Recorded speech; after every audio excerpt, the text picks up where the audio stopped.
and gentlemen, hope you guys are having a great afternoon because now it's just 1 p.m. I hope that you guys have had your lunch and prepared yourself with some good drinks to watch the campus legends because we are coming into you guys for, I believe, a good amount of games today, probably until 6 p.m. or somewhere around there. Yeah, around there. Tons of things that you're gonna have to expect. But anyways, my name is Abstract, and with me here is Jace. The both of us gonna be your caster for today. What's the 07? It's kind of like a throwback what I used to call myself back in the season 1 days, but kind of chopped off that name a long Production's time not ago. gonna let you do that. It's okay. I mean, Later, it's the fine, lower third it's is fine. gonna come back with the 07. That's where all the nostalgia is coming Oh, from. man. Yeah, okay? it is. Yeah, okay. Like, if you guys don't know me, like when I started casting, I was going around as J07. That's when I started. It's like back then. JC07. No, it's like back then we kind of cracked the joke. Like I'm J07 and this is such aspect 06. Great times, great times. Mhm. But speaking of great times, I gotta have to say it's great also to have a lot of our organizing partners and That's right. all these partners. We have a long list, so bear with us. But we gotta give credit where credit is due because we gotta have to thank our organizers, Skoga, as well as Esports Academy, our presenting partner, the National Council Against Drug Abuse, which is also known as NCADA. We've got our academic partners, IT College Central and Republic Poly. We've got our program partner, Scape. Our broadband partner, My Republic. Our monitor partner, Aegon by AOC. We got our PC partner, Predator. Media partners, DIFY and Emerge. Our supporting partners, Moonton and XM Studios. And of course, produced by C2E4. That's right, XM Studios. By the way, ladies and gents, we're actually casting live in XM Studios as well. Shout out to XM Studios for providing us with such a beautiful venue. I was actually just rushing in from the front door. I'm like, whoa, I don't have the time to actually look through the whole gallery before I actually came down and sit down. Well, luckily, in between of games, we actually might have the time to actually That's look right. around all of these figurines because XM Studios is, of course, after all, an award-winning design studio that is very well known for their produced, handcrafted and hand-painted luxury art of at pop culture collectibles. So, if you guys would like to, can head on down over to level 3 of Kitchener Complex and have a look at all of these, as well as, well, for now, you can just kind of like marvel at this as well. No, wait, hey. This is not Marvel. No, This is DC. Yeah. I mean, that's not what I meant. Okay. That's not what I meant. Do you know who this is? This is Batgirl. totally Batgirl. This is... Glenda's looks like favorite Nightwing. character. It kind of looks like Yes, Nightwing. this is Nightwing. Okay, good. Okay. At least you're not bad. Okay. I'm not bad. But I'm not don't bad. say Marvel when you're talking about DC characters at the back, okay? Can we have a request, XM Studios, next week when we come back? It has to be Marvels, right? Because, man, Marvels is my thing. Well, speaking of Marvel, your chair is Marvel. My chair is Marvel. Okay. So you can marvel at all of these, and you can Kill me, please. I don't know. But regardless, I'm pretty sure that we've got our game coming up real soon. We can talk all about these figurines. right. We can talk all about pop culture in a short little bit because our first game is upcoming. And let's not forget about the new patch. Coming in man. today. Coming in today, we have so many things to expect because of new items. Yep. New changes to heroes. Yep. New emblems. I don't know what to expect. So too. coming into today's Campus Legends, we are looking at a completely fresh new piece of Mobile Legends. You Bang know, bang. and the best part about this week Abstract is that any competitions that's happening this week, be it community or even a professional level, this is basically experimentation ground right here, Exactly. right? Yes. So until the actual MSE is actually being played, we have no clue what these pro players are hiding. And in fact, even during MSE, during the group stages, I bet they're actually hiding some strats because I'm pretty sure. I was playing around. Like, for example, the 1-1 with the additional attack speed, feels like 1-1's coming back. And then you also got the War Cry, where it's like after 3 consecutive hits, you get a bonus 6 to 8% damage. My man, that's everything that is so good right now. Let's not forget about Temporal Rain, dude. Oh, Temporal yeah. Rain, just a single ultimate, and your first skill and the second skill is just constantly going off cooldown, off cooldown, off cooldown. Xavier got a buff as well because of that, and that emblem suits very well with that emblem. And speaking about something that suits very well is, of course, the prize pool of our campus legends. That's something that we gotta have to talk about. Ah, right, of course. And of course, we gotta have to talk about all of that, right? Because when it comes down to the Mobile Legends segment, we do have very different prizes for Mobile Legends and the Valorant segment. Yep. But we'll talk about Mobile Legends for now, okay? So for third place, second run-up, we have $550 in cash and scholarship. And the teams will also go home with 5 of the Aegon by AOC 24G4 monitors, which have a total value of 1,745. Yeah, that's a lot of money, by the way. It doesn't stop right there. Second prize, woof, I'm looking at the numbers. Just feels good when you see numbers growing up, right? Especially in my bank account. $750 in cash and scholarship, and of course, 5 times of the Aegon by AOC 24G2Z monitors as well, brought to you as well by Aegon by AOC. And last but not least, the champion team going back home with $1,200 in cash and scholarship, as well as 5 of the Aegon by AOC 16G3 monitors. This is the portable monitor, right? This is the one that is pretty portable, and you gotta Yeah. have to say it is still a really big real estate for monitors or perhaps for laptops even. Yeah, and it's really good, right? Especially when you're especially when you're studying in polytechnic or be at university, having that additional monitor while you work on your schoolwork, man, it's a massive blessing in disguise. But ladies and gents, I think I heard production saying that the game has started. So ladies and gents, let's take a look at the first game of the day.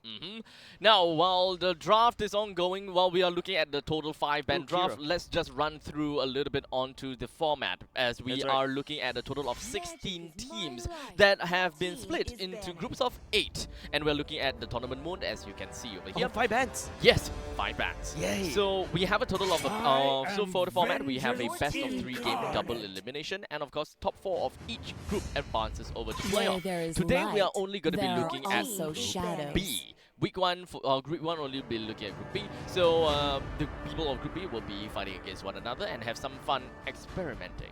Yeah, and speaking about experimenting, we get to see like some of the common names, right? Silent as well. I think he also from Asterisk, if I'm not mistaken. I saw Kyra as well. You know, these are like your mainstays coming back into Campus Legends. So nice to get to see, you know, familiar names coming back to basically prove the metal. Shout out to all the organizers out there. Thank you very much for organizing Campus Legends in order to prove themselves to be able to grace, hopefully, in the future, MPL Singapore Season 8. Okay, so with that all said and done, let's take a look and jump into the draft. Right off the bat, we are looking at Harith, Loyi, Nolan, as well as Moskov, and even an Arlen is going to be joining into the fray. Nothing too out of the ordinary here.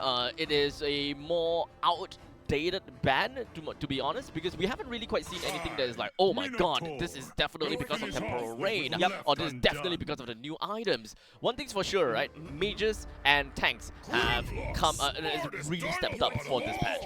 I wouldn't be surprised if we're starting to see a lot more utility junglers and utility EXP laners purely because of the Thunderbelt changes. I think Thunderbelt is definitely one of the big change that will definitely help all these sustained heroes. The change of War Axe as well, that's magnificent, and of course the changes to Fleeting Time. Yeah, I feel like right now it's the patch where it really the one role that truly shines in this patch feels like it's the fighter role. Yes. Now fighter role can go for like your utility fighters, basically more tanky. You can also go for more damaging, and now your War Axe and your Bloodlust Axe is now combined to one item, bro. You get to pick one more item, and that's like massive QOL right there.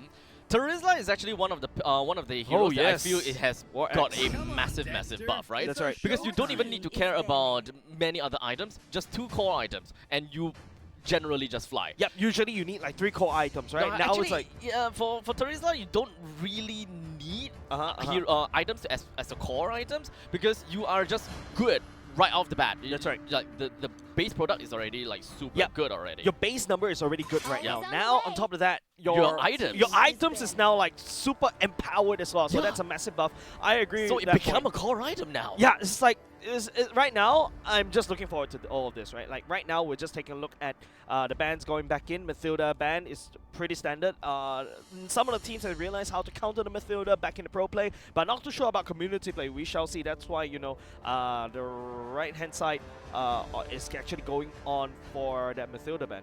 Oh, NUS, by the way. NUS, yes. Okay, so NUS is on to the right side, and for NTU is going to be on to the left side. The Battle of Universities. Let's go. Battle of Universities. And at this point in time, we're looking at a Valentina, an Xborg, as well as a Roger. So it's still pretty much the same thing that we would have typically seen in MPLSG. They are lacking of their Roma, as well as their... I am more EXP than lane. a weapon. Okay, looking at the ban coming right there, there's a Julian ban. Julian has picked up a little bit of a popularity due to Kyrie bringing out in MPL, but it's a little bit in my opinion, because it's a lot of things. It doesn't really help him all that much. Yeah, correct. It doesn't. It needs a lot of setup. It needs a double setup in order for him to pop off, because he really cannot function on his own. So yeah, probably a lot of respect ban coming out from the side of NTU, like the Arlot and the Julian. But now NUS decides to ban the Nathan.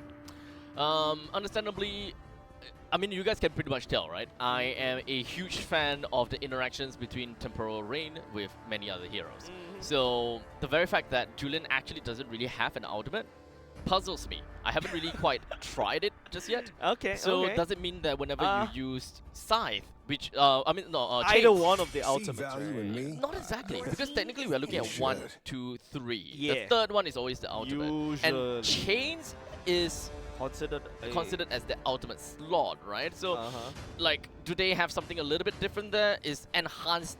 Is the enhanced version of the skill eventually the ultimate that actually helps you, pump up onto the? Bro, I feel like you're digging too deep right there, bro. I feel like you're digging too deep right there. But don't forget, Julian's ultimate, all of that, all combines into one CD. So it doesn't really matter, I think. Personally. So faster lah. No, I don't think so. Wait, Joni, can you imagine? At one point in time, you just go in and you have an enhanced scythe. 2 seconds later, another enhanced scythe. That's massive burst, dude. That's crazy burst. Yeah, that's crazy burst. But let's talk about the pick and bans right now, right? NUS Singapore goes for the Vexana. It's really like old school kind of, not say old school, but like what pre-patch? Pre-patch kind of method. But I can see how it's gonna be useful, especially with the temporal emblem, temporal rain that upgrade on the emblem. I think it works well with Vexana, because you can just drop down your massive Eternal Guard and then follow up with your first skill, second skill, which cools down very quickly, right? Exactly. So more burst, you see lesser downtime for the Vexanas. I would say that most mages would actually want to play around with temporal rain. I mean, you just want to have more uptime on skills, right? So just go over and over and over and over and over and over and over and over and over and over. You guys continue. And over and over. You guys get the point. Off the screen, I was just like telling him to continue like the typical caster kind of signature, right? But anyways, okay, looking at the draft coming out from NTU right now, this is a massive clash comp, right? They can also kind of flex with a bit of a split comp with the side of Doma on that Benedetta, but apart from that, it's also can be used in that massive catch on the implosion on the Tigra. I'm liking this comp coming out from NTU. So both teams, understandably, very try-hard. hey, you've got prize pool on the line, all right? You got like at least $550 in cash and scholarship on the line. The total value of $1,745. I would try hard if I were them. Yeah. So I'm speaking the truth. Both teams, very try-hard. Just right there, saying it out there. I mean, apart from being try-hard, this could be the very platform for them to actually just get handpicked into MPL, right? Because don't forget, right now there's a lot of movements in the players, especially after Season 7 has just ended. Congratulations over to NIP Flash. But then this is also like a staging ground, and it has been proven time and time again as Campus Legends being the staging ground for some of these upcoming pro players. Okay, so now, ladies and gentlemen, we're going to be jumping into the very first game of today's match. We're looking at every single one of these heroes. None of them have actually picked up like temporal rain. Look, it's okay. What's that called? the old pistol works, alright? The old reliable still works. It's not something that experimental like a I want them to experiment even more. True. I thought that's a theme that we're going in for Yeah, today. that's the fun part. Now, of course, as an EXP laner, I will understandably have a lot of reasons that I want to look at the Terizla as well as the Benedetta. Yeah. Understandably, Benedetta now, it depends on what kind of build you want to go. Previously, if we still want to play kind of like that War Axe build, sure, the War Axe plus the Bloodlust Axe is now amazing. But there's a very high probability that this Benedetta is just going to go straight for the Blade of the Heptases and all that jazz. Yep. While Popcorn, I'm keeping an eye out for him. What kind of items is he gonna pick? If he's gonna go straight for first item onto the Thunderbelt, that guy knows his stuff. Nice breakdown right there for the EXP laner, but I'm a gold laner, so I would say as a gold laner, usually a Roger should win the Claw, but Kyra, I know his Claw is actually kind of sick, so expect to see more. If you take a look in terms of the level lead, it's in the favor of Kyra right now.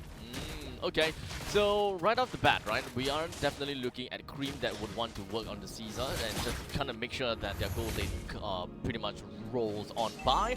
But nothing too out of the ordinary, I gotta have to say, especially when we are looking at an X-Walk from the side of the NTU. I don't expect them to be able to get any kills right off the bat because you're dealing with a Terizla after all. In fact, the Benedetta is actually losing out on EXP. He's not exactly going for wave clear or rather cutting lanes whatsoever. He's playing pretty darn safe and trying to go toe-to-toe against Popcorn, which is still technically fine and dandy. With Westermelon now heading over to the top lane as well, leaving a Tigreal in the middle lane to grab himself the level 4. It does seem like if NTU wants to drag on this total fight, they can all definitely reach level 4 just in time, but leaving Master Vader all alone. Master is actually in a lot of trouble. Watermelon jumps in with the stolen penalty zone. Here comes the Eternal Guard, just launching people sky high. First blood given over side of Cream. Daytona's welcome, not welcoming enough. Master gets on the way. So it definitely took a lot more time for NTU to want to piece things together. They definitely understood what they want to do, right? But they haven't exactly taken control of the turtles pit, or even open things up pretty effectively. You want to get yourself to level 4 only for the sole reason of taking the turtle. But if you don't have the turtle to take, then what's the point of everyone going to level 4 if your opponent is going to reach level 4 right after taking the turtle? I really like what I'm seeing from here, right? First of all, NTU's jungler, the rotations are on point, alright? BU is actually a little bit behind in terms of these rotations because they missed one camp all the way up top. However, the Just Be and Popcorn, they hit level 4 first. That's why they have an immediate advantage going to the turtle pit earlier just now. So technically speaking, I do definitely understand that NTU have got the theory. They know what they want to do and they definitely expect that, okay, we all hit level 4, we execute this, and then we go for turtle. But it's all on paper. They don't really have like that experience to really gain control of the turtle's pit to really execute that kind of a game plan. So at least for NTU side, NUS side, they have the experience. You can feel it that way, whereby Popcorn reached level 4, he knew we gotta take this advantage right here, right now, before NTU even gets themselves to level 4. Yeah, I mean, Silent does have the asterisk tag right there. Part of the MPL teams that is, I think, top 4 if my memory serves me right. But man, you can start to see like how NUS Singapore Silent probably is silently controlling the whole movement. And in fact, on this chip, he's gonna control the map even further. He's putting NTU in a little bit of a back seat. If you notice, Master is taking a little bit of damage coming up from Silent, and the Firaga armor should be last insanity coming. He's one to come in, but his Silent has to run on the way. CC immune, but not immune enough. Popcorn jumps in, penalty zone committed. Doma will be going with the final snap. Popcorn takes a lot of damage, taps onto Master Beta for now, but Popcorn this time around, he doesn't have the flicker. He cannot chase, and Watermelon trades him off. Alright, so it is definitely a 1-for-1 trade thus far. Oh wait, it's not a 1-for-1 trade, sorry. Master actually didn't go down at all. Not at all. So it was all a 0-for-2 trade actually. So NTU definitely gotten the best part of all of that trade. And of course, let's not forget about getting the turtle as well. Wait, who's the one that got the turtle? NUS got the turtle NUS, because they traded the Roamer away. I would say that's a pretty nice trade. Roamer and Popcorn. Yeah, so Roamer for... and Popcorn, technically speaking, for that turtle. I mean, in terms of the gold lead, you can start to see that NTU probably started to chase up just a little bit in terms of that gold lead, albeit NUS was the one that secures the turtle for themselves. Alright, so understandably, with 80 seconds left onto the map, both teams will want to play things a little bit more safe, and we're pretty much done with the lading phase. You will want to move yourself. Oh, there we go. The very first item that we are looking out for, the new Bloodlust Axe, which has been removed, becoming the War Axe. Yep, it's perfect for you. Here comes the shortcut coming up from the side of Silent, but also look at Eternal Guard just landing by Wasamela, just creating so much havoc, but Kree will sacrifice his life for it. So definitely Xbox will have a lot more survivability coming in, because most of these occasions you don't need Bloodlust Axe, but it's good to have. It's all about quality of life. Yeah, and now both these two items that Xbox wants is now combined into one item, bro. That's like buy one get two free. Yeah, this is technically like one of them is a want, one of them is a need. Yeah. With a War Axe being a need and having a Bloodlust Axe as a want, you now have both of them, and you're like, wow, this is my true potential. Yeah, I just wish that's something that I'm looking at from the side of XM Studios, all these figurines, right? Combining the want into a need. So, of course, I believe that for the marksman side, we don't really have a lot of changes. We don't really have too much things that's going about, aside from Malefic Gun, right? Yeah, Malefic Gun is kind of iffy in my opinion. Like, Really? I feel like there's not a lot of heroes can use it apart from maybe the Clint. Could potentially pop off with it, but hold on a second. Cream's doing a lot. Pop, they're trading a little damage to the mid lane. Small little pokes. Yeah, Shouldn't small be too little pokes. big of an issue. In fact, I actually thought that the Malefic Gun is a very interesting concept. It is. Because it pretty much sets up for some very interesting turnaround. Yeah, but you're combining, hold on a second, Silent actually going down right here, but he lands down the shotgun, calls in the Goon Squad coming up from NUS though. The turtle still secured by BHEU. There's a lot of mobility coming in from NU side. You can pretty much tell that they managed to scatter almost immediately, even when Popcorn lands his penalty zone onto everyone. What could have been a 3-man or 4-man kill from the side of NUS has turned into only a single-man kill. And Doma just picked up the Blade of the Haptesties at 7 minutes in. So it's actually pretty late. So I wouldn't be too surprised if he's actually gotten his very first item, being the Sky Piercer. Yeah, brother, like literally, right? Doma bringing this late into the game, only picking up like maybe like first 2 items, if I'm not mistaken, if we take a look at the items as well. Technically speaking, if he did manage to get the Sky Piercer, then Blade of the Haptesties 7 minutes is not too bad, I think. But if you want to go for the Sky Piercer, right, I'm expecting more kills. I'm expecting a little bit more aggressive, but now he's being aggressive on Kyra. Shredding him down. He's just on the roll right here. Cream coming for the flank right here. Kyra nowhere to run. Caesar will be there. Checking him down. Silent right now. Has to run for the heal this time, but Caesar is on the prowl as well. Goes into Lycanford. Master joining the fight. Just be taking a little bit of damage, and he's going to get burned down to shreds. Master takes a double kill. And with that said, 7-5 is the current scoreline. While NUS have lost quite a number in the northern side, NUS is just going to be focusing down to the bottom lane and just trying to go for some good amount of trades. At least for NUS, they know like we shouldn't give things away for free. We gotta have to trade some things back and forth. Yep. So Popcorn really just went straight in and went for the penalty zone, just destroying the crap out of the ballistas. Yep, not only just that, also Master pops the last insanity. Won't be able to jump on away. He's got dragged back by BHEU, but joined now with Doma and does have the damage. But this is a tank that we're talking about. Where's the support coming up from the side of NUS? Mule shuts down, getting shut down. That's a mega kill. Given over side of Master already. And of course, moving on forward, we have about a few more seconds until the Lord eventually pops out. So it kind of seems as though we have we will take some time. Yeah, we're trying to make sure that the color picker doesn't really get into the way, especially which kind of team do you want to paint the land of Dawn red? Oh well, blue. Red. Blue. I want blood. I mean, in terms of team, but hold on a second. Massive implosion coming up on the side of Cream, but then again, Kyra will be able to pick up Caesar. Wasamela taking a lot of damage, taking a lot, but Eternal Guard will be landed down by him. Slowing down the tempo coming up from NUS, and now Doma on the chase right here as well. Popcorn just started his line, just be chased Doma away, and that's a massive problem right now. And this time around, it's going to be Eternal Guard just looking for targets right here.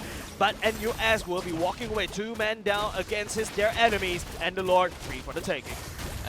We still got about a few more thousands of HP, and Kyra takes the Lord down. So that's all fine and dandy. NUS now have got the Lord, and they have got a decent amount of kills on top of that, with 3,000 gold above of NTU. Yep.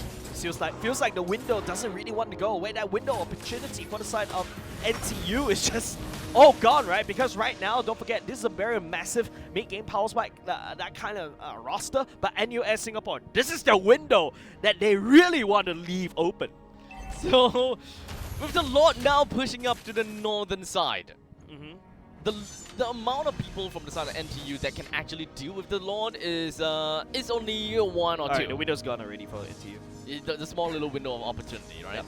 So of course, I really want to see the Benedetta being able to do a couple of split pushes, but if he actually got himself up the Sky Piercer, that wouldn't be all that great. Oh, Cream taking a lot of damage this time around. He doesn't want to come. He does not have the flicker. It does have the implosion. He will use it though. But nice! Eternica coming on Westler. Purifies, trying to get all the way. Popcorn just holding the front right there, but he gets taken down by Caesar. Two members from the side of NUS going down. Oh, those were big mistakes coming from NTU, and NUS thought that they could capitalize on all of that and just went all in for it as well. So eventually just got really punished by the Eternal Guard that's stolen by Western Melon. So I gotta have to give him a huge prop for getting that ultimate stolen and just getting all 4 men or 5 men knocking up into the air. Yeah, but then because of NUS losing 2 members right there, they don't really have a lot of pushing power to try to push down the bottom lane. But at the very least, NUS Singapore secures the mid lane second tier turret. I mean, it's fine. It's fine and all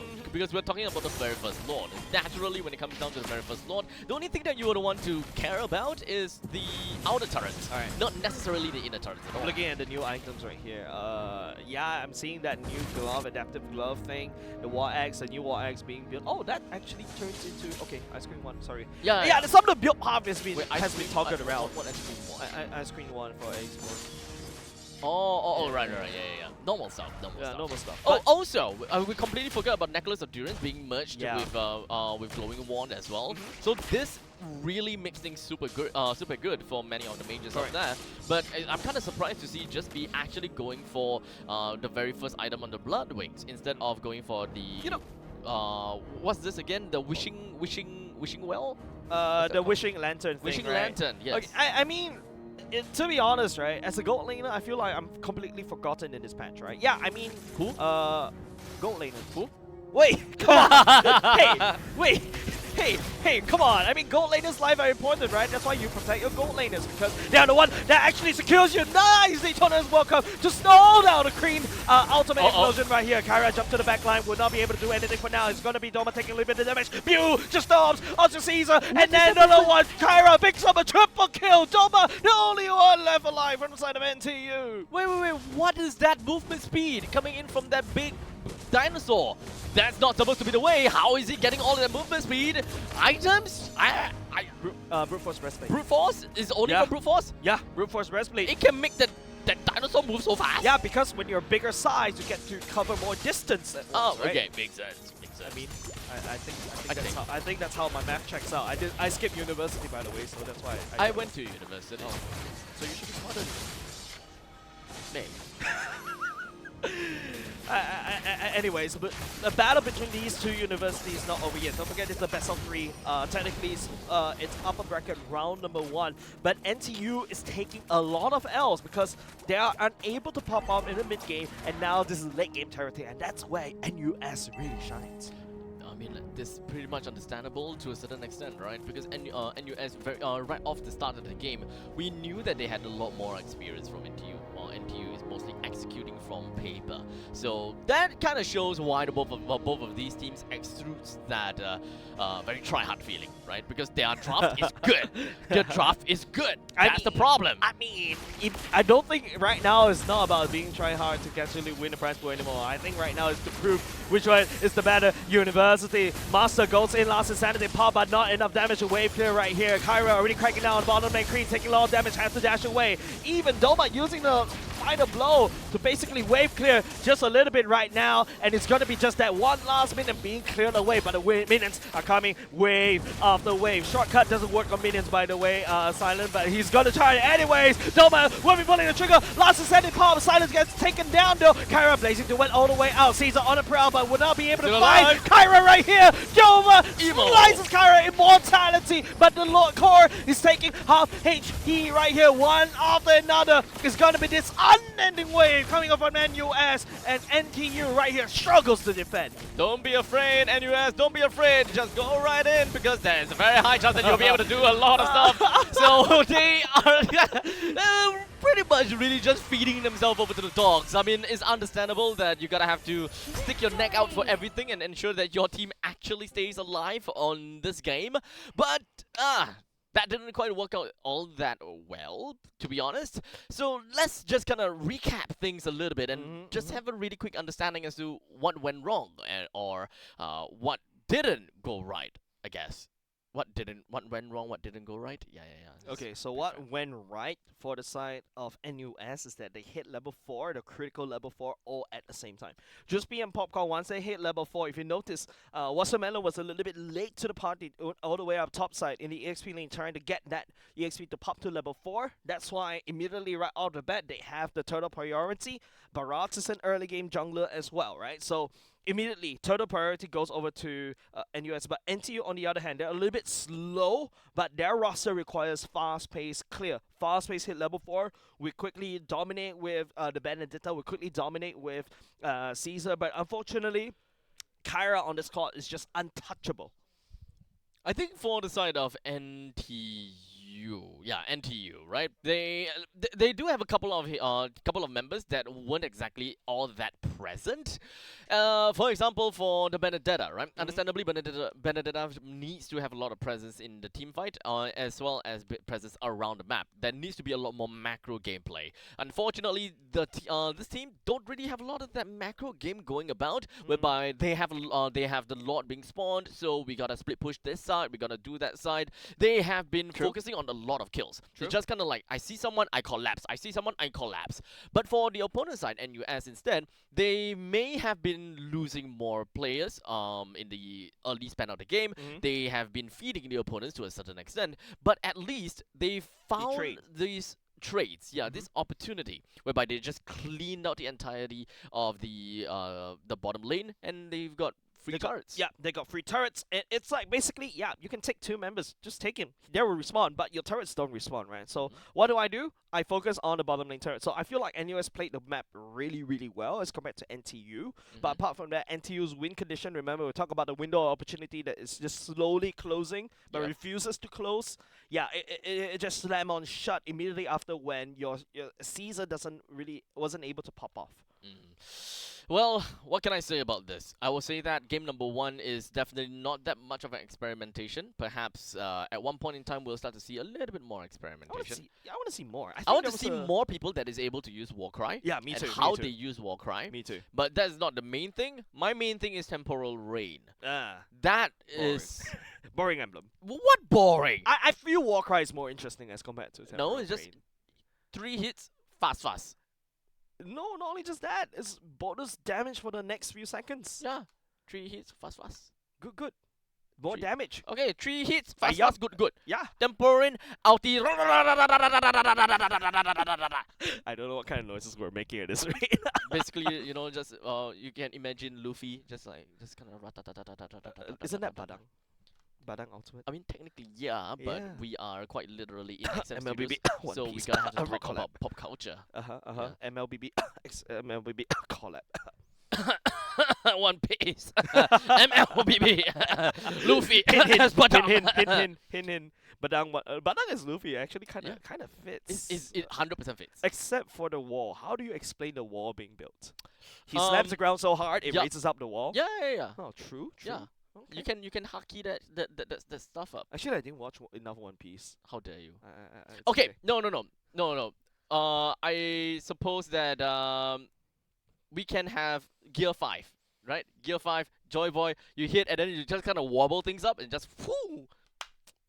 For those people that haven't watched that part of One Piece, it's already way past the 2 months, so too bad, too sad. Okay, so can I drop GGK spoilers? You know I've been dropping Manga doesn't count! Manga doesn't count! Actually, I dropped a lot of JJK spoilers during MPL. I was just whispering. To be fair, I'm not someone who cares too much about spoilers. Oh man, Yeah. Anyways, I feel like the draft is But already I up. cared about the Joy Boy spoilers. I care about the draft coming up, ladies and gents. So, ladies and gents, let's move it up if we can. Man, having a little too much time. Okay, NU is going to first pick. NTU going in second as usual, but center band's coming up. Moskov didn't take it away. Moskov got nerfed a little bit. Was he? Yeah, reduced attack speed. Ah. Yeah, because It apparently wasn't a rebalance where his dash. Where there is light, No. there Okay. are it was also enough. The fact shadows. that your speed, attack speed decreases in late game, and your second skill takes longer CD. Basically, it's a flat CD all throughout. So you're more reliant on your golden staff prop to basically constantly throw the second skill thingy. Ah, okay. Yeah. So he's not exactly all that special marksman anymore, huh?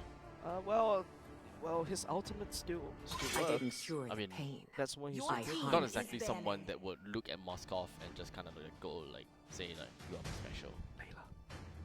Do you not get the reference? I got it. Okay, perfect. You're very special. I got it. Obviously. Obviously, right? Obviously. Because there was no reaction from you. I was It's about to okay. feel It's so okay. Nice try, Abstract. That's why. My no reaction equals to nice try. Your Go next. team is Okay. Go next reference. Anyways, Loi and Harif getting banned away. Harif is, even though he got nerfed slightly in the 2 patches ago, Like no one cared. no one cares. He's still that good, right? People still want to use him. Yeah. Like why? Your team is AOE banning. massive damage. All I can see Who is said like there are no okay, it's shortcuts still in the life? typical I stuff, literally right? It doesn't take invented away the one. fact that you're good at lanes, you're still good at trading, but how effective are you really in team fights? That has always been my concern. It's like yeah, sure, Summon zip, force, zap, zoom, Zap, zoom. shield, shields. Ratatatata, temporal rain. Ratatatata. Except the temporary. Your team is picking. Actually, it's kind of nutty though. But I feel like he doesn't really need more CD after he drops the ultimate. In a sense.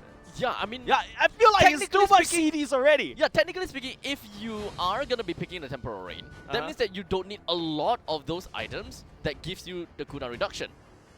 But there is a lot of those items, Okay. such as Your the team Starlium is Scythe, picking. that you would need as a It's a Harif, core. and it's a Is core to item, trick Feather and it Heaven. gives Also core. you cooldown reduction anyways.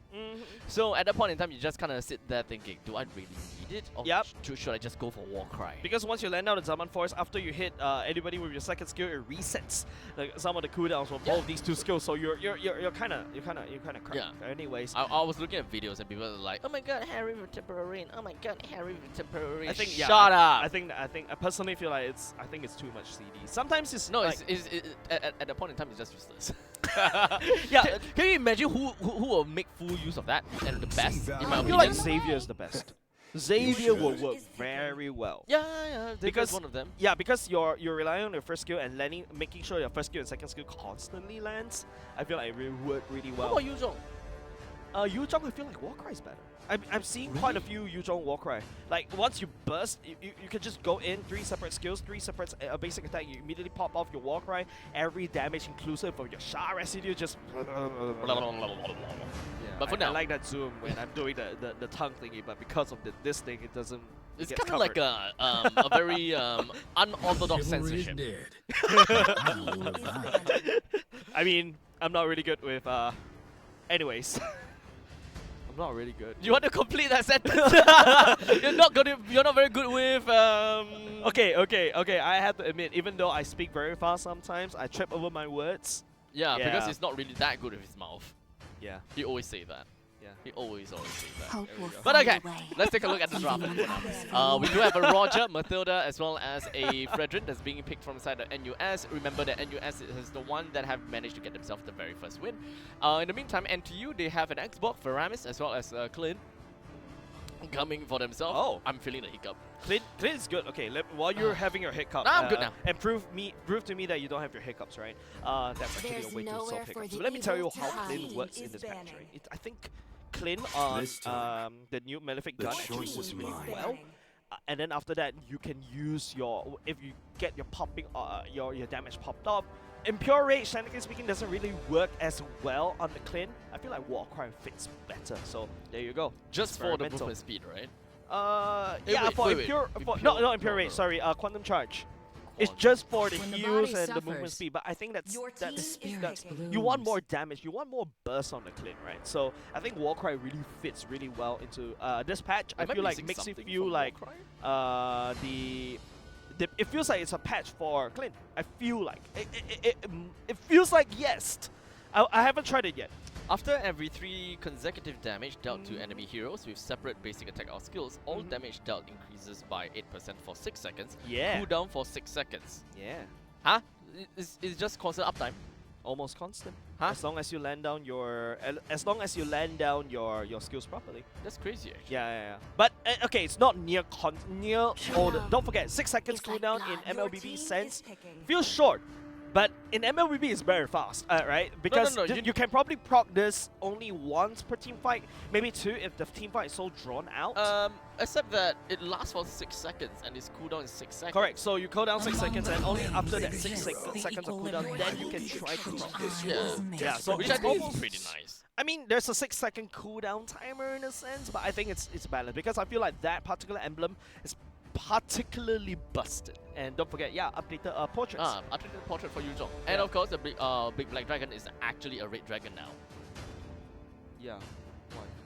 I think there's too many purple heroes. That's why they decided to go for red. If you notice, there's a lot of heroes with the color scheme that's purple. I guess so. I guess. Eve used to be one of them, and now she's more golden.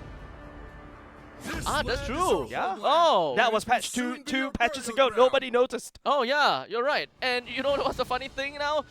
The Eve and the Yuzhong have the exact same color scheme there as well. Because of the elite skin, the second skin. It's like the purple. Whenever you have purple, Okay, then we became green. yeah, they become green and gold. You know, no exceptions. You gotta do it that way. As such, because of the collector skin of Lapu Lapu, that is gold and white and where's the green? It looks like Yushin Shin from my angle, but I know, yeah, right? it's- Yeah, yeah, but it's like Lapu and Yeah. was chosen.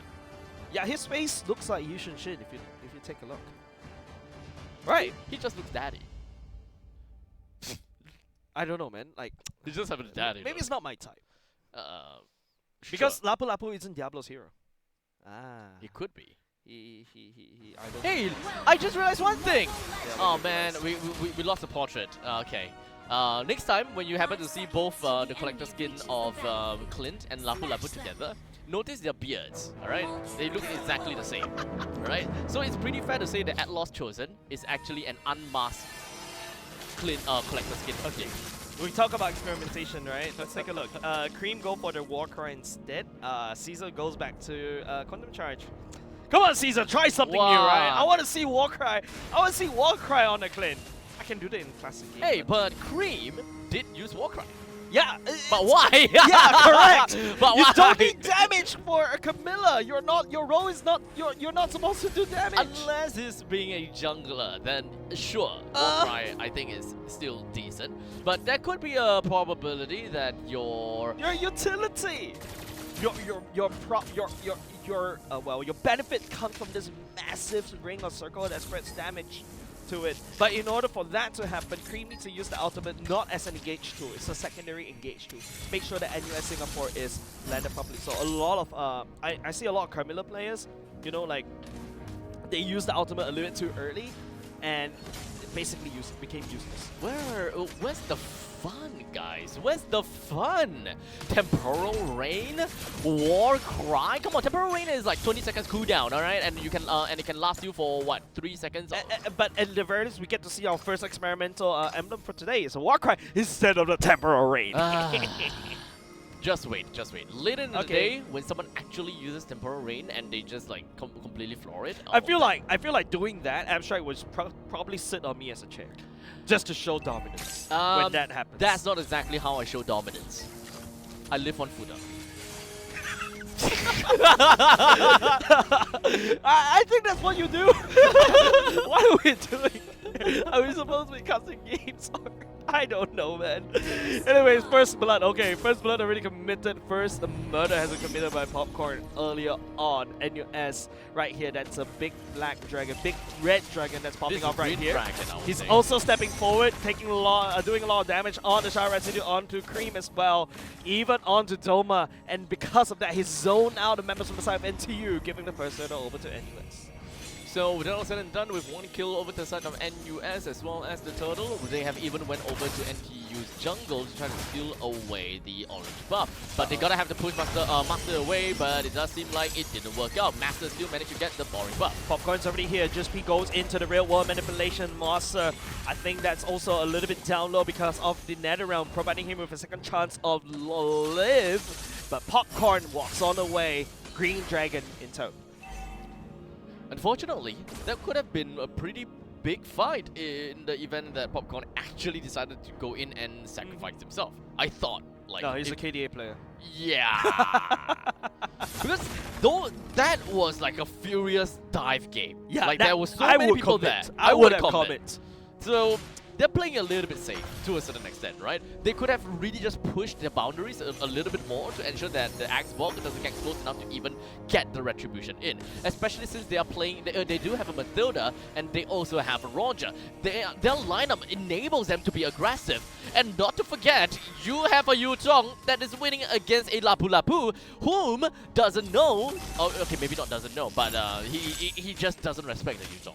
Yeah. So top lane is actually all yours. Yes, this lizard is now a big problem, big bad dragon that needs a Dragonborn to slay it. NTU unable to find that, unfortunately. So yeah, Lapu Lapu turns out wasn't the hero that NTU needs. And speaking about a hero, that's also Frederick stepping forward just a little bit more. He gets dragged by Watermelon right here. Master burning it down. Vengeance popped by Cream.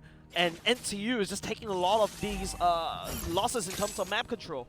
Aggression, aggression, aggression. That is what we want to see from the start of NUS. Yu Zhong has already cleared up the top lane, so he can actually put his emphasis on somewhere else. And luckily, he is, okay, maybe not really heading to the bottom lane.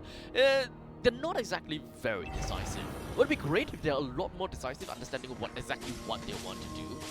Because Popcorn is already above of his opponents, and in fact, I think that he already have quite a bit of the gold advantage. So I would want him to make full use of that. Yeah, look at him. I think he's making full use of advantage already. He's just zoning out 3 members from the side of NTU. NTU doesn't even want to step closer to the turtle pit at all because NUS is just snowballing out of control right there. It's not that big of a, it's not that big of an advantage, but it is definitely big enough. Real world manipulation goes in, but it's basically trapping Cream. Kyra picks up that kill instead. Wow. Now that is what I call decisive. Yep. But choosing the RWM for one player, does that mean that you are gonna be forfeiting the next fight? Or what are you trying to look for? I think you don't really need it because especially when the turtle is already up, picking 1 kill, getting Kyra up faster will be great. Don't forget Kyra needs that snowball as a Roger, right? Unfortunately, Doma is being completely outclassed in the EXP lane. We saw how he played on the Benedetta with not a lot of presence, and unfortunately in this game he couldn't just uphold his lane as well, giving Yu Zhong a completely free game, while the rest of the other 4 players from the side of NUS just takes control of the other sides of the map, keeping NTU completely busy. Clearly it's going to be a late game menace for the side of NUS. They need to try to close it out quickly. Vengeance already popped by the side of Cream. View stepping forward with Prince's Wrath. Cleans him out. Watermelon just a little bit pixel away, trying to save his teammate right there. Nether around, unable to touch Cream at all. Yu Zhong is currently 3-0-0. And well, I mean, we don't really have items, but we can take a look at the items later. Doma, jumping onto this Black Dragon, and Popcorn tries around for it. Burns 1, 2 flickers, and also takes down. Oh, Caesar also taken down at bottom lane, but at least taking 1 flicker is mad in this Mad Lad. Now, itemize, we do have the Hunter Strike that's being picked up by the Yu Zhong. I absolutely love that. I definitely went for Fury Hammer first, and then he looked at the situation like, yeah, I'm ahead. Might as well just complete the Hunter Strike, and then slowly move on to the Dominus Ice, because let's be honest here, Doma is not important. You don't really need to make the Dominus Ice for the Lapu Lapu at this point in time. I know Abstract calls you not important, but I'm pretty sure your parents do treasure you. But hold on a second, you actually taking down Turtle, real world manipulation, trapping 3 members for the side of NTU already, and now they're just gonna bounce off this Caesar coming in for the flank right here, just outputting damage from afar. Last Sanity committed by Master just to get on away, but NUS walks away with 1 kill and a Turtle in tow. Not exactly an easy game for NTU. They don't really have someone that can really initiate all of that well. In fact, they don't have anyone that can technically speaking, really initiate. The only thing that you can expect coming out of Cream is just walk right in and be like, "Hi guys, hit me!" And Curse of Blood, and stun.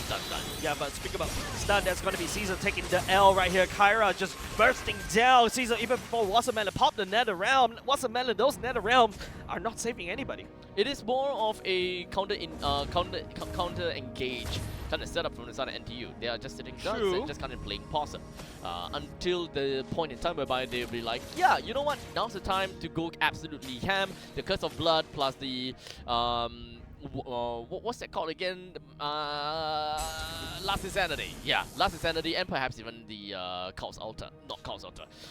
Nether Realm. Yeah, we used to call it Cult Altar too. I'm so used too to Cult's broken. Altar. Yeah, remember Worldy? Wave of the World? Oh my god. Yeah, man. They changed it without anyone knowing. Yeah, they remember Quantum Crunch used to be what? Electro Flash? Yeah, something. Yeah, they just changed it without us knowing, and now I Master get Assassin, confused. High and Assassin, Dry. High and Dry, and what? Mystery Shop and Bargain Hunter. It used to be called Bargain Hunter. Now Mystery Shop, right? I can't remember. No, it was which way. Mystery Shop first. Then now Bargain Hunter. I'm confused right now. But hold on, speaking silently waiting inside the bush. Popcorn stepping forward. Kyra has to run away. Like a Pound's already used. Last Insanity also tagged as well. Silent drags him. Kyra all the way back. Kyra doesn't want to commit, allowing NTU to just cuddle underneath the turret. That's the thing about NTU, right? They have very good disengage kind of setup. They have a lot of zoning potential. We indeed, Silent, just going in with the Circling Eagle, but look at the nice Curse of Blood. Will be able to make Doma look like a monster in the back line. Two members from the side of NTUS going down. Popcorn unable to capitalize on the lead they have. Last Insanity, Kyra, Buzz of Flicker trying to get on the way. Master does attack, but the zoning is there. 11 is 3, and now NTU have got access over to the Lord because NUS unfortunately didn't really win in that fight, which is very unacceptable. I mean, we're looking at a 4,000 goal lead. Not only just that, you have a kill lead. That's massive, and that allows NTU a bit of a fighting chance going back into this game. Well, mistakes be mistakes, right? So they're gonna have to come back from that, and they're gonna have to deal with the Lord that will be marching in from the top side. NTU understandably will be making full use of this Lord and wanting to push in the middle lane and just try to bring away the first defense turret, because that is one of the main reasons why they're unable to take control of the opponent's jungle. That one turret is just holding them back by like way too much. Now that turret may be a little bit of being a bit threatened right now. Don't forget the Lord's marching up top, and Doma is already there to try to push it down. Super Minions are marching against NUS Singapore right now. They have to mount out a defense, but look at them. They're just walking as far, trying to catch NTU, but NTU is like, okay, you know what? We're gonna spread it out as much as possible, and you cannot catch me. Just a tad bit more time until NTU can actually take the middle lane, but in the meantime, it does seem like they want to do up some poke. RWM expanded. RWM expanded, Bu also expanded the Appraiser's Wrath as well. Just be still landing now, real world manipulation for lots of damage being dealt against NTU, and NTU may a bit more than Hikachu. Silent already stepping forward, Watermelon will be able to limp on the way. Cream coming with the Curse of Blood at the last resort as well. Caesar's down, flickers ahead, trying to make a play, but Kyra catching up, picking up a double kill, and making him godlike. Oh, Kyra, good entrance, but could have been better earlier because we saw a lot of them were actually at a really low amount of health. But hey, you know what? It's not like he wanted to be late, right? But, definitely had a great entrance, I gotta have to say. Especially since we're taking a look at a Roger. He's currently 8:0:1. As much as I don't want to be too critical on him because he's still doing a very good job thus far. He's playing the Executioner Roger this time, as compared to the previous game. Okay, no, the previous game it was Caesar that was playing the Roger. So this time, this Roger is playing the Executioner style Roger, whereby we're looking at Endless Battle, Windtalker, and with the new item Sky Piercer on top of that as well. Yep, so much damage on this Roger already. He has a perfect game so far. 8-0 Doesn't care about immortality. He wants more damage building towards a Malefic Roar. Kyra is reading this, right? But don't forget, NTU does have a late game. Caesar, once he hits late game, he's gonna be shredding members of NUS Singapore. So don't count on NTU just yet. NUS right now, it's pressure on them to try to end this game right here, right now. Yeah, I mean, for NUS, this is their game to lose. since they already had a pretty good advantage in the previous game. Oh, sorry, in the previous team fight, and they had a good bunch of 4,000 gold on top. But with a small little mistake, actually made them actually lose a bunch of that lead. And now NTU, they have managed to keep themselves afloat, and it's pretty fair to say that they have picked up a couple of these core items that allows them to work things out. Oh, bottom lane, Caesar actually getting taken down. Watermelon Wow. once again, late for the party. Kyra decides to go for it. He wants more stacks on the Sky Piercer, and he knows he can just one like and pounds. Watermelon's half HP gone. Popcorn doing a good job when it comes down to zoning everyone else away. He also has to petrify, so whenever he really needs to jump onto the backlines, he can definitely do so. With the Lord just going to be taken by the hands of NUS, NTU, I don't think that they want to contest for this because it's not quite easy to actually do that. They don't really have a marksman, they don't really have the damage as well. Kyra built into, instead of Malefic Roar, goes with the Great Dragon Spear. He's now have movement speed on top. After he uses his ultimate, he's going to be a little bit more slippery than usual right here. But NTU, I don't think this is a fight you want a handshake. NUS is itching for a fight. Lord pushing down to the bottom lane. Top lane and middle lane is just going to be left with that 2 second-tier defense turret. And understandably, that is going to go down very, very soon too. Doma slides himself away and hoping that he'll be able to frontline for his team well enough. But I'm pretty sure that his items doesn't really quite allow him to do that all that much. Well, Master as well as Creep, they gotta have to be the main front lines, right? They gotta have to work around with their teams and try to find an opportunity. Yep, instead of crashing, it's going to be piercing coming up from the Lord as well. Curse of Blood will also be used. Real manipulation, just P in the back line. A touch, letting down fire from the sky. And now Doma finally, Bravest Warrior will be taking on Caesar, just shredding the damage. Piercing through the Doma, picking up the kill. And now Doma is looking for more. And Kyra getting shut down by Caesar. And that's exactly the problem that I was talking about. NTU on this late game. Clint. Oh man, I definitely did not see that coming. With the fact that NTU completely won it by a landslide. Yep, not a single one of them went down. And not only just that, the Lord wasn't able to pierce through the bottom lane. Last Assassin committed by the side of the Master, taking down the mid lane turret, and now it is NTU's game. And pushing out in the middle lane, and the rest of the members from NUS will slowly head in. I think that that team fight was solely attributed over to probably Popcorn, because I think that he entered in a way whereby he just suffered way too much damage and had no other ways to actually re-enter the fight. As such, he gotta have to go back home. And because of the fact that he went back home, it was essentially a 4v5 fight. No, sorry, 4 versus 6 fight. Why 6 is because there is turrets for the side of NTU. So NUS, they just kind of forced themselves into an already losing fight with an already bad initiate. So they gotta have to really be careful about this and play kind of like a push-pull kind of game, more flexible. Yeah, and don't forget, NUS set up really nicely against NTU down in the bottom lane, right? And the worst part is, okay, at the very least, NUS was able to crank up top, but that's because of the natural push and pull of the game. But don't forget, right here, NTU was able to drive NUS in terms of the turrets back against the base. Only 2 waves that has the second tier turrets. All 5 members from NTU just gonna be scattered around. It does seem like they smell blood in the waters and would want to get themselves over to the Mathilda, or maybe not. Okay, NUS, they're just splitting. This time around, NTU is the death ball, and NUS doesn't want to handshake any team fights at all. I mean, the Lord is now up. I don't think that any one of these players would want to put themselves at risk. Unless you're talking about Kyra inside it, look at them. Sneaking up top lane. Potential backdoor, perhaps? I mean, it would only work if Bill actually just initiates on someone right now. Yeah, Caesar also picking up the crit, trying to be more crit damage, and also bonus movement speed for the Pew. But now the Lord dance ensues. But don't forget, Lord right now does more damage the longer you drag. So no more cha-chas and tangos around the Lord pit right here because Muntan doesn't like it. I feel like that's a nerf to the PH players, don't you? Don't you think? Like, you guys are, you know, dancing around the Lord for A little bit too long, 5 minutes, but right now it's gonna be just be pulling the trigger right here. Real one manipulation and they're already committed by the side of Wasaman and trying to keep the members alive. But Noma coming in a little bit too late. Kyra will not not be long for the world. Gets assassinated. The Curse of Blood just doing wonders against the roster of NUS. And now Silent has to make sure he drags the right members all the way back to safety. Doma and Wasserman still chasing though, and the Lord completely forgotten by both of these two teams.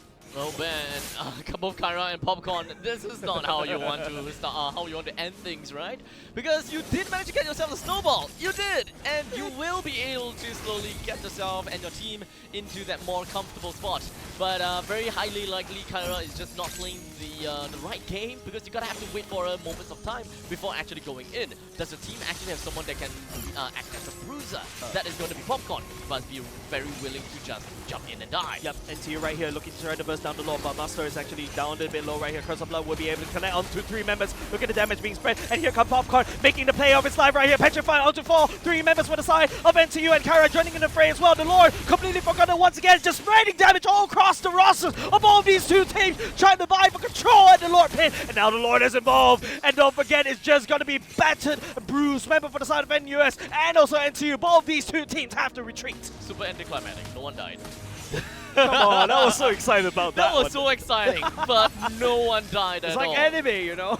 Oh boy. And marble fights. Hey, look, all of these plot armors, like who's the one with the real plot armor here, huh? Bumblebee? Faraga armor, bro.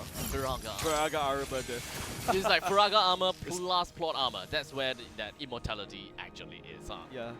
Okay, but anyways, right here, both the mid lanes of both of these two teams a little bit battered. NUS does have a lot more Information. map prior because of the top side, because of there's a massive wave being built up against NTU, especially on the super mid. But look at Doma though. Yep.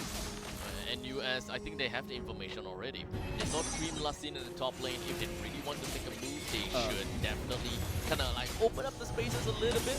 And I think there is a lot more opportunity to do so. Take a look at the top lane. We do have the wave just going to be crashing right in. And of course, Western Melon is just going to be there as well. Yeah, Watermelon's already there to deal with it. Popcorn doing a lot of damage. Curse of Blood will be able to connect the build down a little bit down low. Real world manipulation, but a little bit far. Unable to zone. Down the there. Lord down the jump. Okay. Caesar takes it away from NUS Singapore. And now Doma will be spending all the damage. Look at Siege just sniping down one person at a time. Kyra joining the fight right here. Like a pals will be used. Cream getting slain right here. Master just doing all the damage. Last Insanity being caught in the safety on the nether realm. Silent gets caught, but he dodges the last Insanity damage.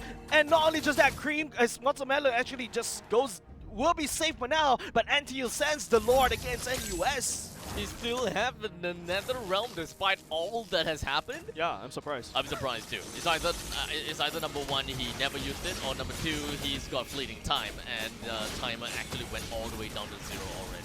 Man, like right now, if you notice NUS Singapore is... I mean, we started the series saying that both these two teams are trying hard, but hey, I'm enjoying this one. I'm actually enjoying this Look, there's game number nothing 2. wrong about trying hard. There's nothing because wrong.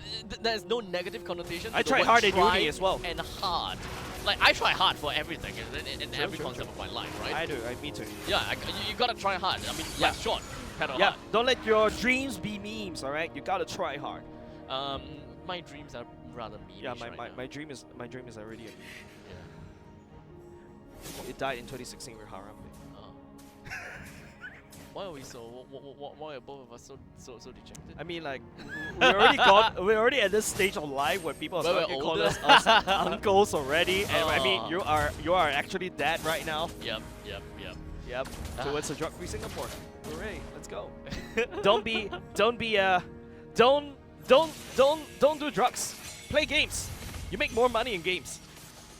Wait, actually you spend money. But the point is, you get a chance to go to MPL and win some prize pool. Exactly. I mean, not only the fact that we are gonna be fighting a champion for the teams. We are of course proud to champion the drug-free cause. That's right. Because we of course understandably knows that together we can build something like truly meaningful. Yep. From ourselves to the esports community to literally anyone that plays games. That is what we want to do here to get at Skoga, right? Game is won, and just leave no man behind. We gotta have to find a future that is built on resilience, commitment, and community, and of course make Singapore completely drug-free. And don't forget, right? Look out for your friends, because you never know they're in a tough time, and that's where that's so easy to just lapse into something that may ruin their future, right? So if you realize any of your friends are looking a little bit out of place, and yeah, just say hi, just provide some support, right? Because don't forget, MLBB is a 5v5 game, not a 4v5 game. Exactly. Wait, I mean, you can split, but I mean, that's technically- besides the point. Yeah,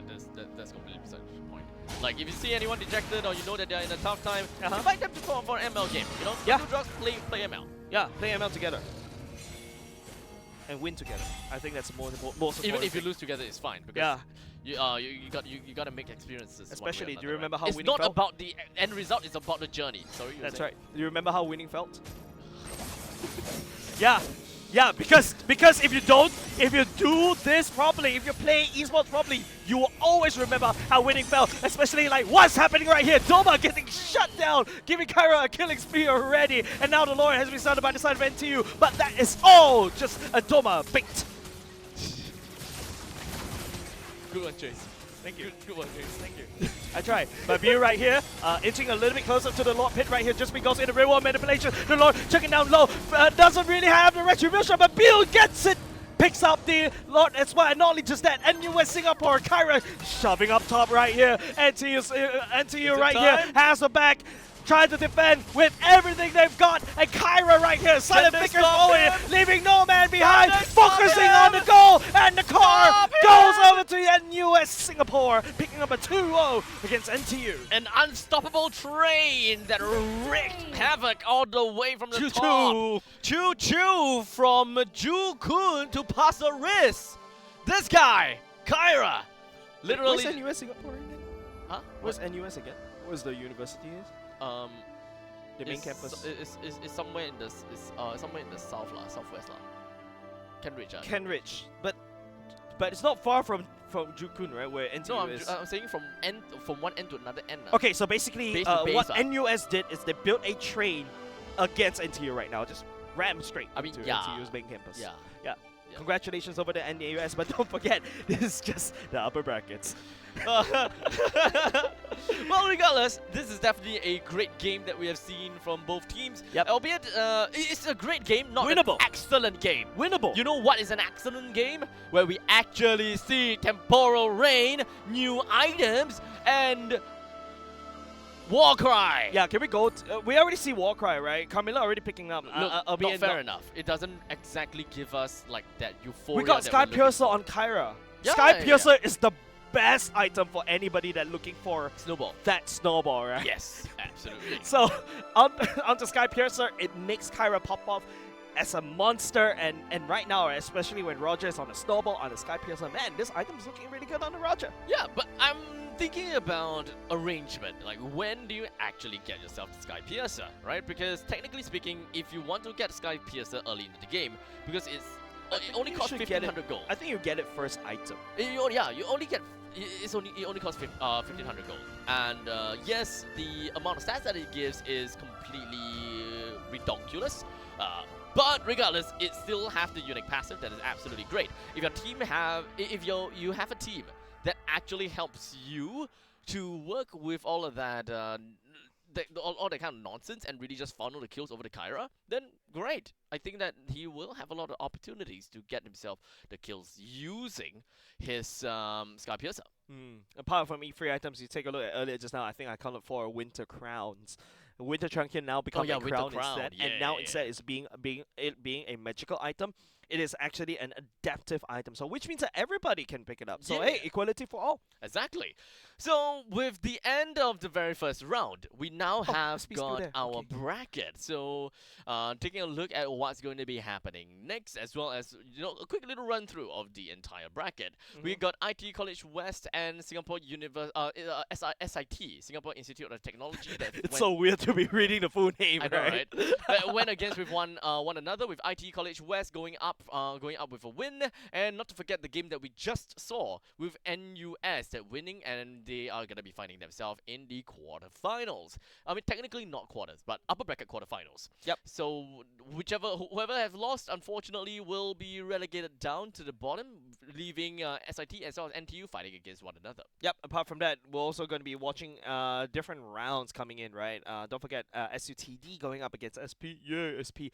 And there's also something new. St. Joseph Institutional International. Ooh, that's something I've never seen Oh. before. SJII? SJI. SJI. Oh, okay. Sorry, that's Oh. where I play the Malaysian card. I used to get confused between Nanyang Polytechnic and NYP and and NP? NP and NYP. Yeah, yeah, yeah. Yeah, I understand. I understand. I always get confused. Yeah, I understand.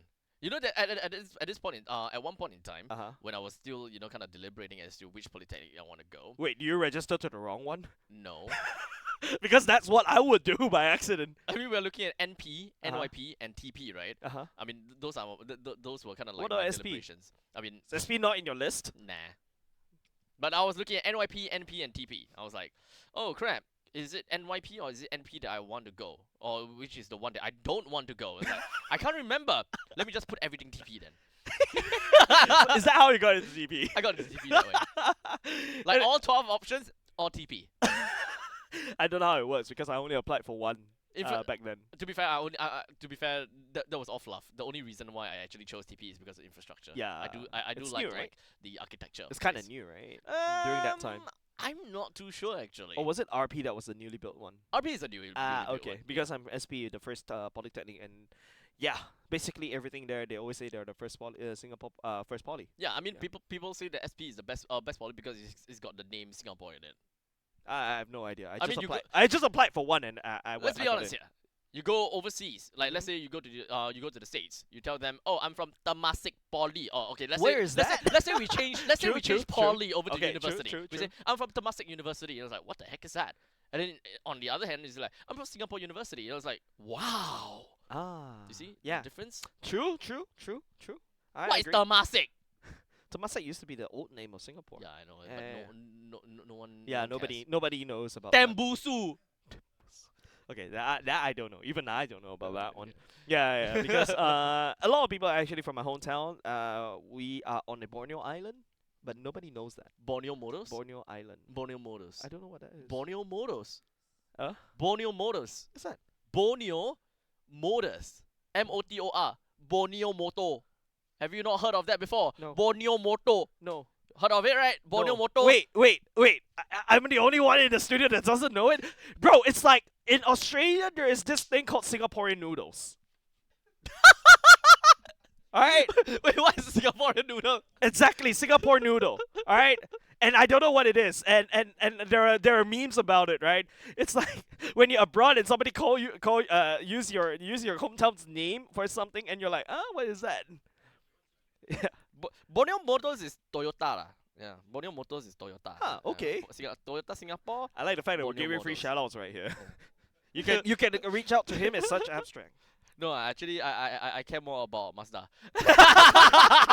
Okay. Let's move on over to a quick little break. Once we are back, we will be giving you guys the next game and the second round. Hopefully, more temporal rains and more Warcry and more new patch stuff and more experimentation. We'll see you guys in a bit.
All right, ladies and gentlemen, welcome back. Did you say that just from- now? Yeah, I did. I did. I I did. can't alright. remember. Yeah. Oh, he did. Okay, Yeah. okay. You know, it has been your signature to the point I'm like, I'm used to this already. Is it time to change? No. I'm not changing it. No, But no, it- don't change it. My name's Abstract, and with me here is Jace, and we just came back from a break after finding out what Singapore-style noodle actually means. Uh-huh. It's actually Sing Cho. Okay, I have the Bee-hoon. Wikipedia page open. So let me read out an excerpt, right? So Singapore noodles are a Cantonese creation and are common in Cantonese style and takeaway restaurants in Hong Kong. And apparently this dish dates back just after World War II, developed by Cantonese chef who wanted to use ways to use curry powder. And it has no connection to Singapore at all. Wait, curry powder? Yeah. Oh, the bee-hoon inside got curry powder. I have no idea, man. Like, so what it has is rye vermicelli, curry powder, turmeric, char siu, or green onions, bean sprout, and topped with sesame. And it looked nothing like you see in Singapore. It's like French fries. Like French fries is not invented by the French. Small little tidbits of information right there.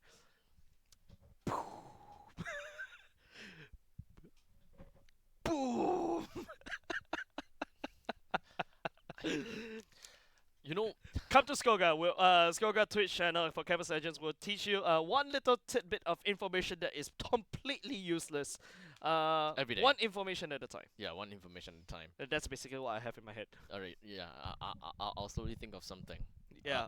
To, Okay. To One up educate- me, right? Yeah, to Come, one up let's you. go. You kind of educate people. You know, give me some time. Give me some Okay, time. okay. Yeah.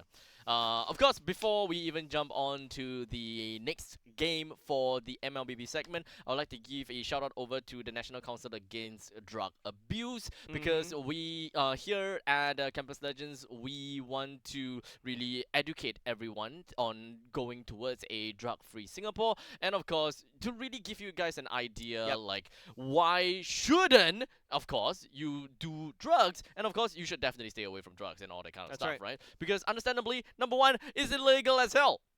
I mean, no shit, right? But number two, of course, when it comes down to drugs, you definitely do not want to succumb yourself over to darkness per se. Whenever you consume any of such substances, you are never yourself. You essentially blind yourself and cloud your judgment. It gives you, kind of definitely different kind of bodily functions, changes in your bodily functions. I gotta have to say, I'm pretty sure that a lot of Yeah, researchers it would messes have with already- your brain chemistry. That's more important. brain chemistry. Yeah, that's Yeah. right. All So all the chemicals and enzymes, all the science stuff. enzymes doesn't that- exist in your brain, brother. Does enzymes? Enzymes exist in your gut and your intestine and your stomach. It's basically part of your digestion system. It has nothing to do with your brain. Yeah, system. maybe it can affect your stomach as well because you are consuming it, right? That's why you shouldn't do drugs. Okay, Ken. Okay, Ken. I mean, I was a science student back then, so I have all these random thoughts Are in you my head. are you like what kind of combination of science are you? All three: All three. biochem and physics. Oh damn. Yeah, I have no choice. I was given that. Oh, no wonder. So it messes up with brain chemistry, so stay away. So this is when I would tell you it's cool to be a nerd.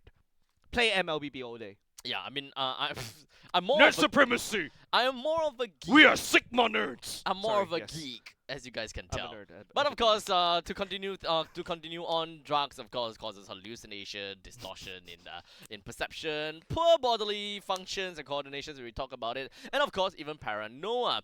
Of course we advocate for all these mental well-being That's as right. well. And despite all of these that goes on, never ever fall into darkness. Okay. Yep. You gonna have to choose to advocate for a clear vision and have a healthy future. Yeah, it's like playing a game, right? You have a clear win condition, right? Your win condition in life is simple. Don't do drugs. apart from that, if you do it, I mean, it's like, it's not only just detrimental to yourself, but of course the people around you. What do they feel about that? So I think that's something that you guys also have never to too take late to note stop. to. It's just don't do it. It's never too late Nerd to stop. supremacy, ladies and gents. Nerd supremacy. Geek supremacy. We can have a battle of nerds versus geeks. In case some of you guys don't know the difference. Oh between yeah, nerds yeah. and Somebody geeks. explained to us in the talent room before. Really?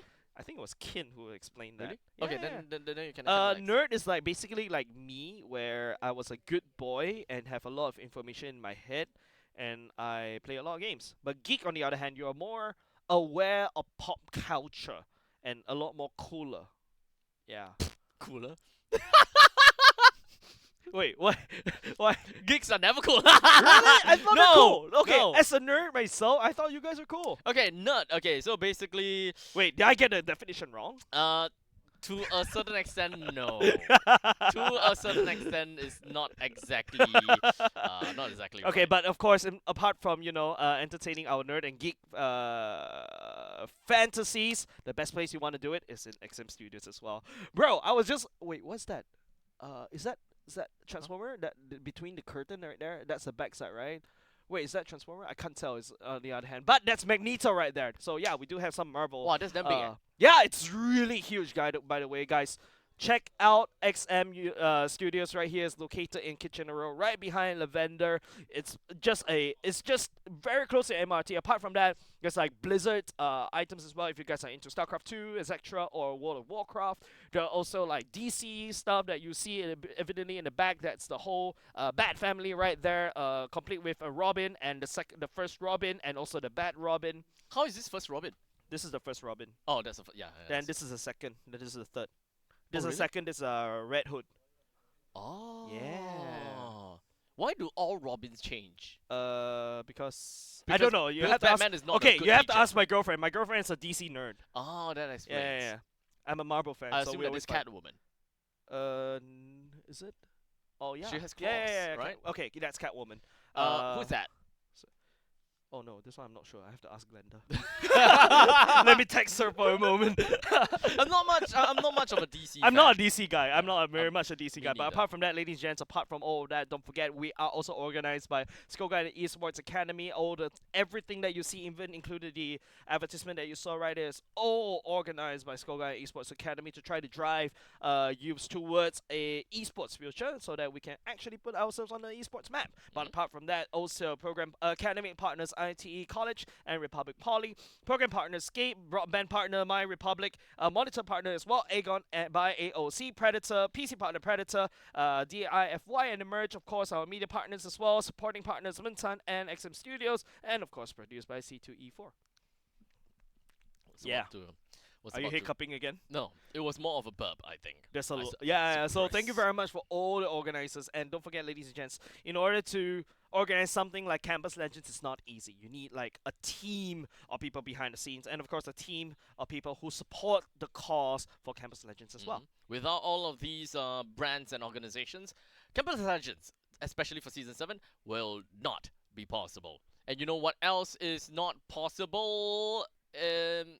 No, that was a very bad segue. Let's jump right into the game. How are you trying to segue this? I was trying to like, Your you know team what is else is banning. not possible? Not jumping into the game, because we've got a game coming up already. Okay, what's? You just did a Magic double is negative my right life. there. That wasn't Your double team negative. is It's Not it's possible not jumping in the game, so basically we Yeah, have it's to like- jump into the game. Yeah, exactly. Yeah, okay. Yeah, That's a double That's a negative. double Ladies and negative, gents, we're going to go in. So NP going up against SJI, St. Joseph Institution. It's my first time seeing St. Joseph Institution, not recognizing some of the... Oh, it's Neon. Okay. Oh, So it's NP. NP, oh yeah, Ngee Same lah. Ah, You yes, went that's for why I that was shit. thinking. I was like, okay, NYP and NP is like, which one is which again? Yeah.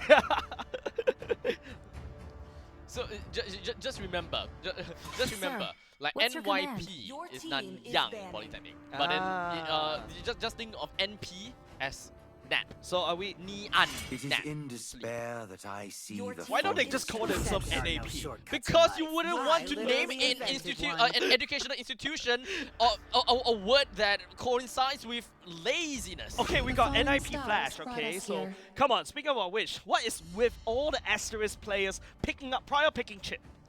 No, the Did question, FMM start something? no, the question is how many asterisk players are there? True, true. We got asterisk here. We got some asterisk there. Then you turn around, Let then you them clap play the for the hero. fun or something. Your I team I'm trying to do a is nursery who rhyme, this but I forgot. world desperately Okay, but needs. is this the actual asterisk? I can't No, tell. I don't think this is the I can't tell actual which asterisk this Or is. maybe but this is like the sub team of asterisk. The they have a the lot MPL of sub batch. players. They have a lot of sub players. Okay. Yeah, yeah. Oh, Silent. sooner or later. Okay, I remember this guy. Yeah, Beatrix main. Hey, Penguin! Yep, that's Penguin as well. And you know what? Penguin! One of my favorite hobbies in my full-time job, chasing pavements. Your I mean, team chasing is payments, picking. but chasing pavements. I was trying to get where you are linking Chivalry that is into, dead. but Come on, you like I chasing will payments too, not. right? I don't. I need to. I don't like to Poor. chase for payments. I'm poor, so I need to chase payments. But okay, moving on, we are looking at a chip, a Beatrix. We haven't seen the Beatrix in Yeah. a long time. Okay, the reason why Beatrix is basically nerfed because the Hearth Claws item was changed. Now it's more of a crit and attack speed item, but now because of the buff done to Beatrix, where 2% of sorry, I think it's I can't remember which conversion was it. Is now you get more attack damage from crit chance. Ah. So it's an Let's indirect make buff the to make sure that she whole can world use your Hearth team Claws and once again. I see. Mm. I see. Because the crit chance was innately useless for the Beatrix. It's but useless. now they It doesn't benefit. converted It's more. that kind of thing over. Yeah, boy. So at least when it comes down to looking at the Hearth Claws, it's no longer like a damage. Technically speaking, no longer a damage line and a crit chance line, but it's like pure damage line kind of thing. If you think Yeah, about so it. right now you basically, I can't remember exactly what's the percentage, but it's beneficial right now. I was trying Beatrix quite a few games ago, and yeah, I think she's back. She's Feels like back? She's back. Okay. Feels like she's back. What else is I back? harness it. Clint. Clint. Okay, Yeah. so Clint is gonna be back in here as well. Because of what you said about Warcry, right? Yes, and also the Malefic Gun. Malefic Gun. Yes. Yeah. More range, I think that's great. It extends the range, hopefully speaking. But then apart from that, it's also going to be a hover on the Gatakacha. Nah, Penguin don't. He's doing it. He's doing it. Penguin's Penguin looking don't. at you. Penguin wants to do his happy tappy feet, and there you go. Your Penguin team goes is in for the Gatakacha. Okay. You'll be flying to the sky and jumping down and tapping around. I mean, we definitely will. We are definitely looking at some differences and some changes into the game. Yep. And understandably, we have some. I would say that we probably will be looking at some differences when it comes down to the emblems, right? I'm pretty sure one or two of these players are looking at Warcry, and I'm just seeing the Bowman having a very high probability of picking the temporal rain. I don't know how. I don't know why you Spin would for say. days. I mean, yeah, but his spin is already on low cooldown now. Yeah. Don't forget, you got your War Axe now combined with the Bloodlust Axe. Yeah. So yeah, you don't really need it. I feel like it's a little bit overkill. There you go. I Look, feel I'm like I'm just what's the word again? I'm just manifesting. technically speaking. Yeah, you're manifesting. There's another like Gen Z term for it. Guys, we're already going on Gen Alpha terms. Welcome to Yeah, skip it. Mobile Don't skip it. Legends. Call it this. Anyways, ladies and gents, we're going to go into game number 1 between 5 NP and seconds till the SJI. enemy reaches the battlefield. We shall see how that's Smash gonna work out for us. And there you Bowman go. in the jungle, we haven't seen that in a long time, but understandably, Bowman is also one of the other heroes that is extremely strong. If we're talking about snowball potential, because you quite literally would not be able to move close to a Bowman when his quite spinning. Yep, right now you combine both these two items together, the War Axe and the Bloodlust Axe, thanks man. It's definitely going to be beneficial for the Bowman. That's definitely going to be his first item. And now it makes it feel like, you know, his first item is like picking up 2 items at once. But apart from that, Obvious is going for a Warcry Yuzhong down in the EXP lane. Warcry Yuzhong. Okay! I do want to see how that is gonna work out in the end of the day. But understandably, we are also looking at the Yuzhong versus Gatakacha. Gatakacha is not gonna have that great of fun against the Yuzhong, but we gotta have to see how that's gonna work sooner or later. Big damage done by ZH, already pushing Jfu backwards. But don't forget, Novara can just wave clear from a distance away. But we're looking at a slightly neutral lane, in my opinion, down the gold lane. That's why Hoki is down in the bottom lane looking for an engage. Same could be said over to SJI as well. Now, of course, both teams have considered about high ground, and you can pretty much see that they're working on that. Big damage going down. The first blood giving over to Jiefu as well. Atlas picking up. It's still A-okay, but don't forget Chroma is also doing a lot of damage. Penguin joins the fight here with the Fredrin picking up and revenge for the fallen. Does seem like a 2-for-1 trade in favor for Neon Polytechnic. They are definitely very happy about that. And they're slowly gonna be inching themselves closer and closer over to the Turtle next fight. I will say that Chroma, yes, already at level 4. Obvious might definitely take a little bit more time before he reaches level 4, but regardless of all of that, they shouldn't be too far ahead, or rather, there shouldn't be that big of a disparity when it comes down to their edge to go over to level 4. Big problem already to the side of NP. ZH doesn't really have the level 4. It needs to tick as quickly as possible. In fact, Chasing Pavements also taking a lot of damage already. Penguin tries to look for the joint. Obvious goes into the Black Dragon Ball, trying to zone out. And now Chroma is actually trying to work onto the Lord. Right here, it's all about the Retrograde. Penguin takes the first turtle in his head. And all of a sudden, Red Hellbars are slowly turning on, giving the blue Hellbars a lot of this opportunity. All thanks to that chip with that shortcut. Wow, what the hell? I was expecting that Obvious would be able to stay alive a little bit longer, considering the fact that he landed onto everyone when it comes down to Black Dragon Form, followed by Furious Dive, and quite literally every skill that landed. Yeah. There could be a probability that he actually missed one of these skills that didn't stack up onto the Sharon S to do. Yeah, Jiefu doesn't really have level 4. The Atlas entered that turtle fight without a level 4 as compared to Hoki that has level 4, brings in the Goon Squad, pulls in sooner or later to join that fight, and that makes the biggest difference right here in the turtle fight. I mean, the good thing is the fact that SGI, they are a team that technically speaking have got catch potential coming in from the Atlas, right? But do they have someone that can really make full use of that in the early to the mid stages of the game? Do they have that kind of burst? No. The burst from SJI is non-existent. So even if the Atlas were to catch all 5 men, to be honest, I don't think that they have the opportunity to actually kill everyone there. Yeah, not in the early game though. I'm looking at the late game in the hands of Reiku, but Reiku is not having a lot of fun down on the bottom lane. 2-member ganking, giving a lot of lead over for sooner or later. I'm looking at the transitionary stage. How do they transition over to the late game? Do they even have the opportunity to do that? Or will Neon Polytechnic be able to completely destroy the early and the mid stages of the game? Because that's all I can see, right? SJI, they want to play more of a team fight composition. They have the ballman that would eventually be able to help them to win every single one of these objectives, just so that they can head over to the late stages of the game, solely by these neutral objectives. But NP, they have a composition that is relatively strong when it comes down to pickoff because of Penguin being able to go for energy eruption and all that kind of jazz. And not to forget ZH playing as the Valentina, he can steal away, of course, the ultimate of Atlas. So they have their own catch potential, which comes as a battery together with the Beatrix. As you can see here, he have kill potential.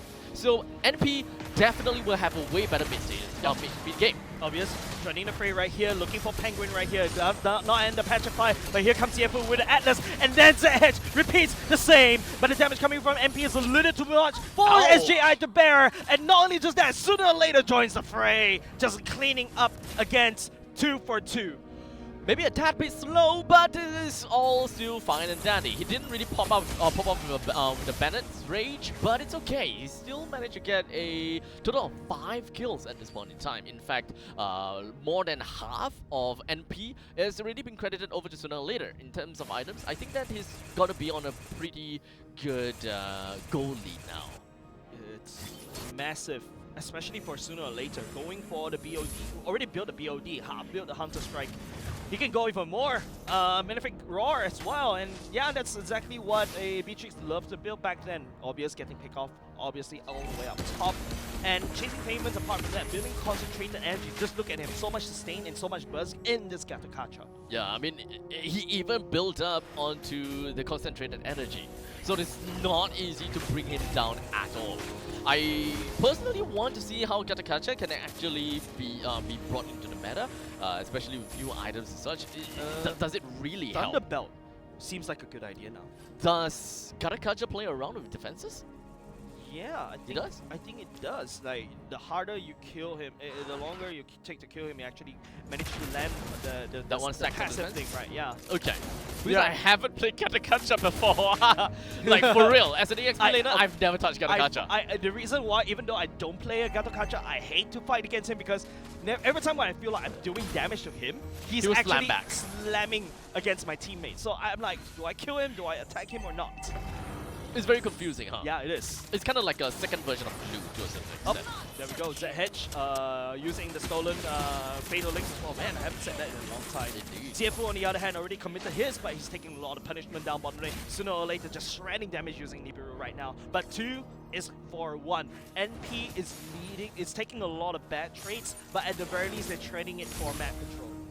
So 11 is to 5 with 2 turrets taken down from the side of NP, and when it comes down to the turtle, it is relatively fair to say that they have already taken 2 of these said turtles. So this upcoming turtle is understandably going to be the last turtle, and the middle lane is the only turret that NP would want to focus on destroying. Once again, I said before, SGI, they don't have a very good composition for team fights at this point in time. They don't have the power spike that is absolutely needed to deal with a full team of NP.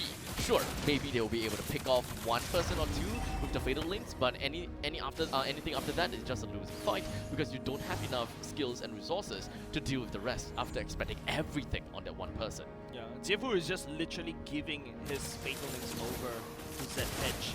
Z-Hedge as well, you know, the double flicker, the double dash and the flicker as well is going to make it easier for him to get close to the back line. Because of this one, catching 2 members immediately, delivering 2 members from the side SGI over the snapping jaws and NP.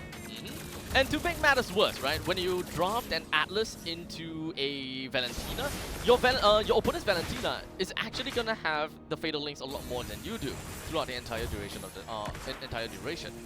if I'm not wrong, right? The cooldown of IMU should be pretty darn high. Should be pretty darn low. Up, Suna getting bursted down right here, getting punished. His overconfidence right here will be his downfall. Giving a shutdown over to SJI, but TFO looking for a pick off right here. Fatal Links will not be able to pull. Just paying so much respect over to NP. I think about SJI, the best case scenario to move forward is to go for pick-off comp. Pick-off strats. You need to focus on one person at a time and playing from a winning angle. You need to play from somewhere safe. Anyone that tries to kind of disrespect your space, you gotta pull them in, and you gotta use the Fatal Links to really just bring down this one person. And then fall back to safety. Don't continue a fight. That is one of the main ways that you can kind of do things. I'm seeing 2 ultimates being used just to deal with Obvious right here. He's basically the punching bag for the side of NMP. CFU doesn't really want to commit the Fatal Links at all. Just one member down, one by one. You talk about how SGI wants to play pick off, it seems like NP is doing the pick off. Yeah, I mean, NP, understandably, with Fatal Links, they would want to pick up. With the Beatrix that actually plays around with the Fatal Links as well, is a great battery to work forward. And they can kill people pretty darn fast. You gotta have to agree with that. Chasing pavements, creating a lot of havoc around the back line, around in between the first tier and second tier. Z-Hedge right here, they have to go through him. He's basically Gandalf right here saying, "You shall not pass." But maybe that's a little bit too old already. That's a very old. That is very old. Yeah. But it is still relatively relevant. Yeah. Is it relevant? I don't know. I think it's like right now these days. Has it been people replaced? I don't know. Like, is there any meme that replaced "Those shall not pass"? I have no idea. I don't think so. I'm not that well invested in memes nowadays. Me too. A lot of work to deal with. Yeah. Well, it's okay. Adulting stuff. But speaking of adulting stuff, destroying turrets is something that we love to see as well, because that pretty much means that you are bringing value into the game. So with the first tier defense turret in the middle lane already taken down, we're slowly gonna be reaching in for the top lane second tier defense turret to go down as well. SGI now unfortunately got their back against the wall, unable to creep backwards even more because NP They are just creating that big of a difference between them and the opponents. We are definitely looking at a bit of a micro and macro difference. Gatakacha landing onto one member for the side of SJI, getting picked up right here. Chroma will have to run away. Sooner or later, try to aim, will not be able to land onto it. Tiefu takes a shot, but here comes NH. Fatal links onto one, onto Reiku, but that may be the case. Tiefu returns to the favor as well. Nibiru's patch is spreading all across the board for the side of SJI. One member, ZH, will go down in the trade of Reiku. Well, technically a very greedy play from NP, but to be fair, it's not that big of a, it's not that bad, right? Because they wanted to get a kill down to Reiku. They understand that the main winning condition for SJI is going to be this Clint, and Clint in the latest game is the one that can really make full use of the Fatal Links. Yep. No one else can. I agree. And as long as sooner or later doesn't get caught in that Fatal Links, man, it's going to be easy for NP to just turn this around, right? Especially SJI. Their strength lies in being aggressive, but I don't see them being aggressive at all. At this point in time, I don't think that they can. They gotta have to slowly wait and bide their time, right? We are looking at an 8,000 gold deficit, and typically by about 40 to 45k gold is where you will start to see the gold laner start to pick up max items already, right? And that is the power spike that you innately want to see from the gold laner, because everyone else just can't deal with that gold laner. Unless we have Gatakacha as well as Fredrin that has already been well prepared to deal with him. Chasing the heroes of SJI. They're just committing, SJI is just committing everything in order to defend the mid lane turret at the same time, also protecting the side wave crashing in. It's a very tough battle, uphill battle for SJI. To be fair, their wave clear is actually pretty darn good, right? From the side of SJI. Almost everyone have got that AoE effect that can really clear wave fast enough to stop NP from ending the game. So NP, they definitely have, it's definitely a tall order to tell them to just walk right in. One bomb away, not apart from that, Gatakacha dives to the back line as well. Sooner or later, Jill deals with the mid lane turret. He's already gone. Reiku assassinates the chip, but here steps in sooner or later. After he's finished the job, he goes for the kills.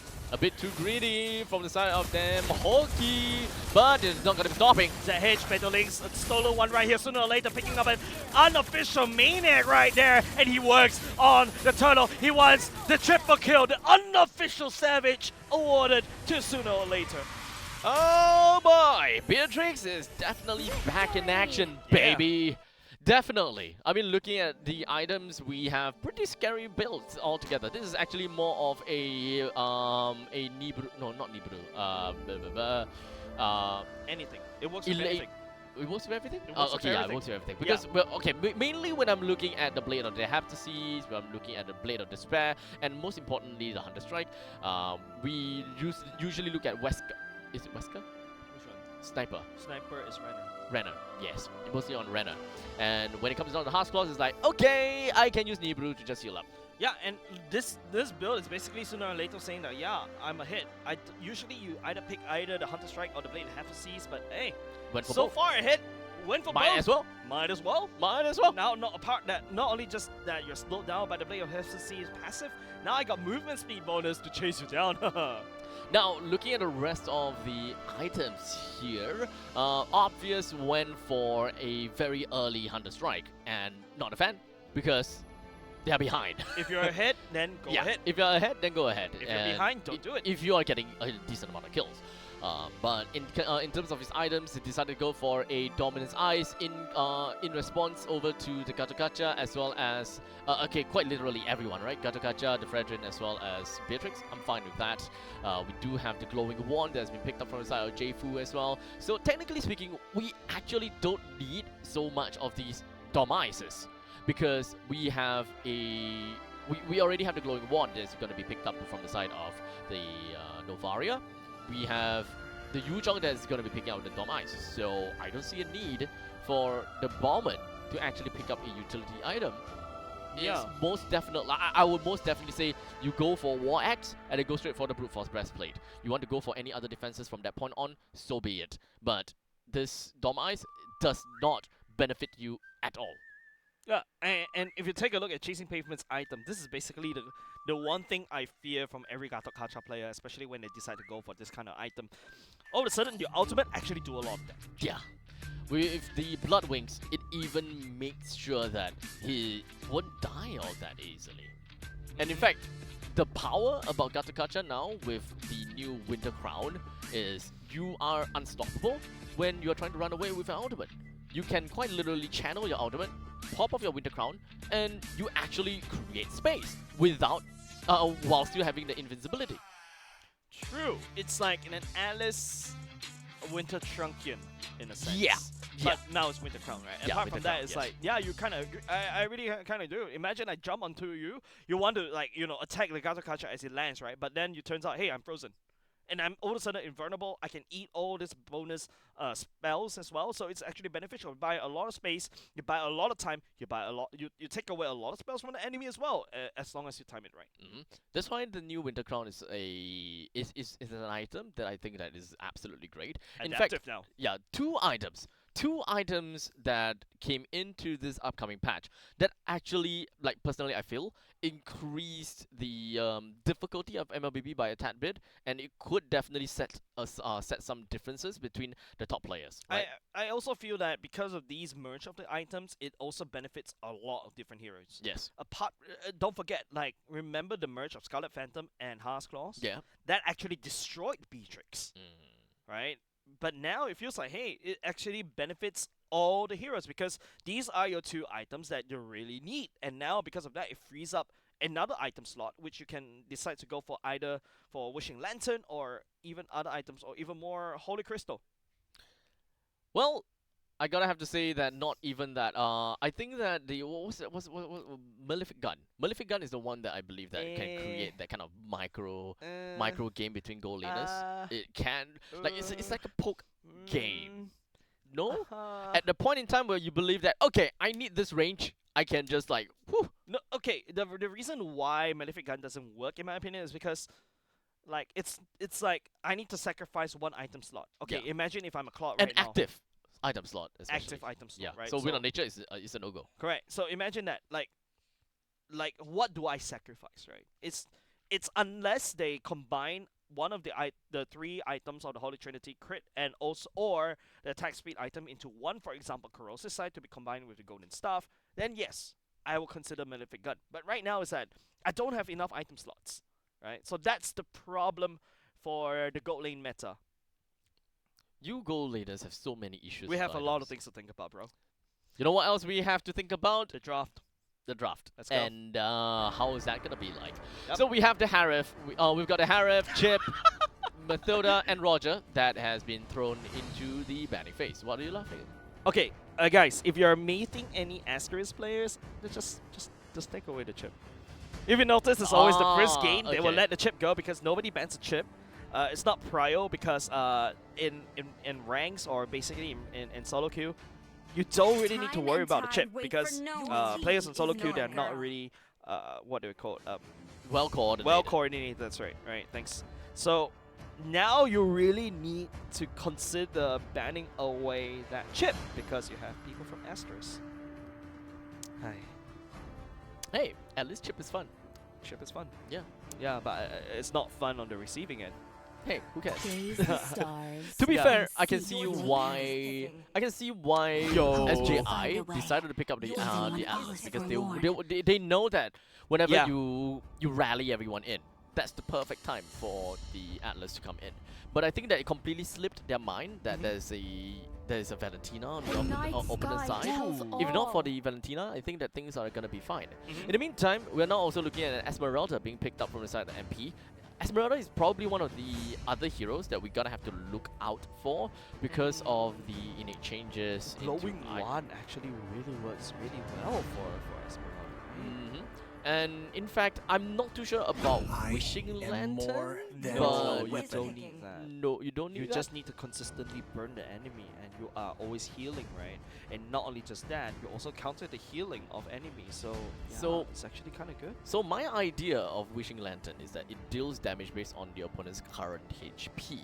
correct? Correct. So, as one thing that Esmeralda, one thing that people want from Esmeralda is number one, you want her to be tanky from all the shields, so you're not Need some building stitches? any form I of can damage, help. right? So the moment that you build the Wishing Lantern, you are getting a flat amount of damage at every phase of the game, even to the late stages of the game. So you don't need to top up with more damage. You don't need to do anything. You just build one Wishing Lantern, and then you build Wipe out defense, all the defense, defense, defense. injustice Your in the Esmeralda world. will be relevant Let's in make terms of the damage whole all the way. world clean and lively. I haven't seen, I haven't thought of a very good way to use the Wishing Lantern in my opinion. I feel like the glowing one is like, the glowing one buff is so big that Definitely. it overshadows like the new items that Muntan's trying to. It is in to despair that I introduce. see the I feel like fun Wishing that Lantern, hopes. people haven't found a very good use yet. It's like, how do I say it? It's like Sky Piercer, yeah, you get to see how people Sky can use Piercer it. is like for It's the kind of obvious. executioners, Yeah.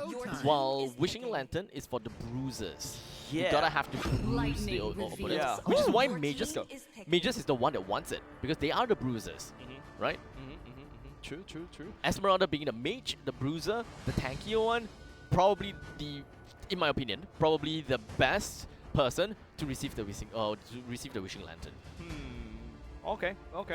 But I just feel like, right, we gotta have to take a look. I want to talk more about like Yeah. Cho as well, right? Cho got nerfed in a sense because his kick range is lesser now, but Passive. passive right now, man, he's like Half. the perfect, what's that called, roamer right now, because he's also not only just that, he gains bonus armor penetration now. He gets armor pen for everybody, right? So that I feel like Cho right now is more of a team player instead of A a flashy assassin accompaniment. right now. I don't know about being the perfect roamer. I feel though. like he's good, right? I think pretty he's good, Yeah. but there are, of course, in Ooh, laning. Penguin goes for Ling. Damn. Wow. When it comes Okay. down to laning, you definitely get a lot more of the uptime from your passive, right? Because it used to be like 10 units, now become 5 units. You are definitely going to be able to pop off with your punches a lot more and actually activate your passive. Unless you are, unless it's a Cho, you play like JPL, you're constantly in the opponent's face and you are always punching them. Sure, I Yeah. get where you're coming from. Yeah.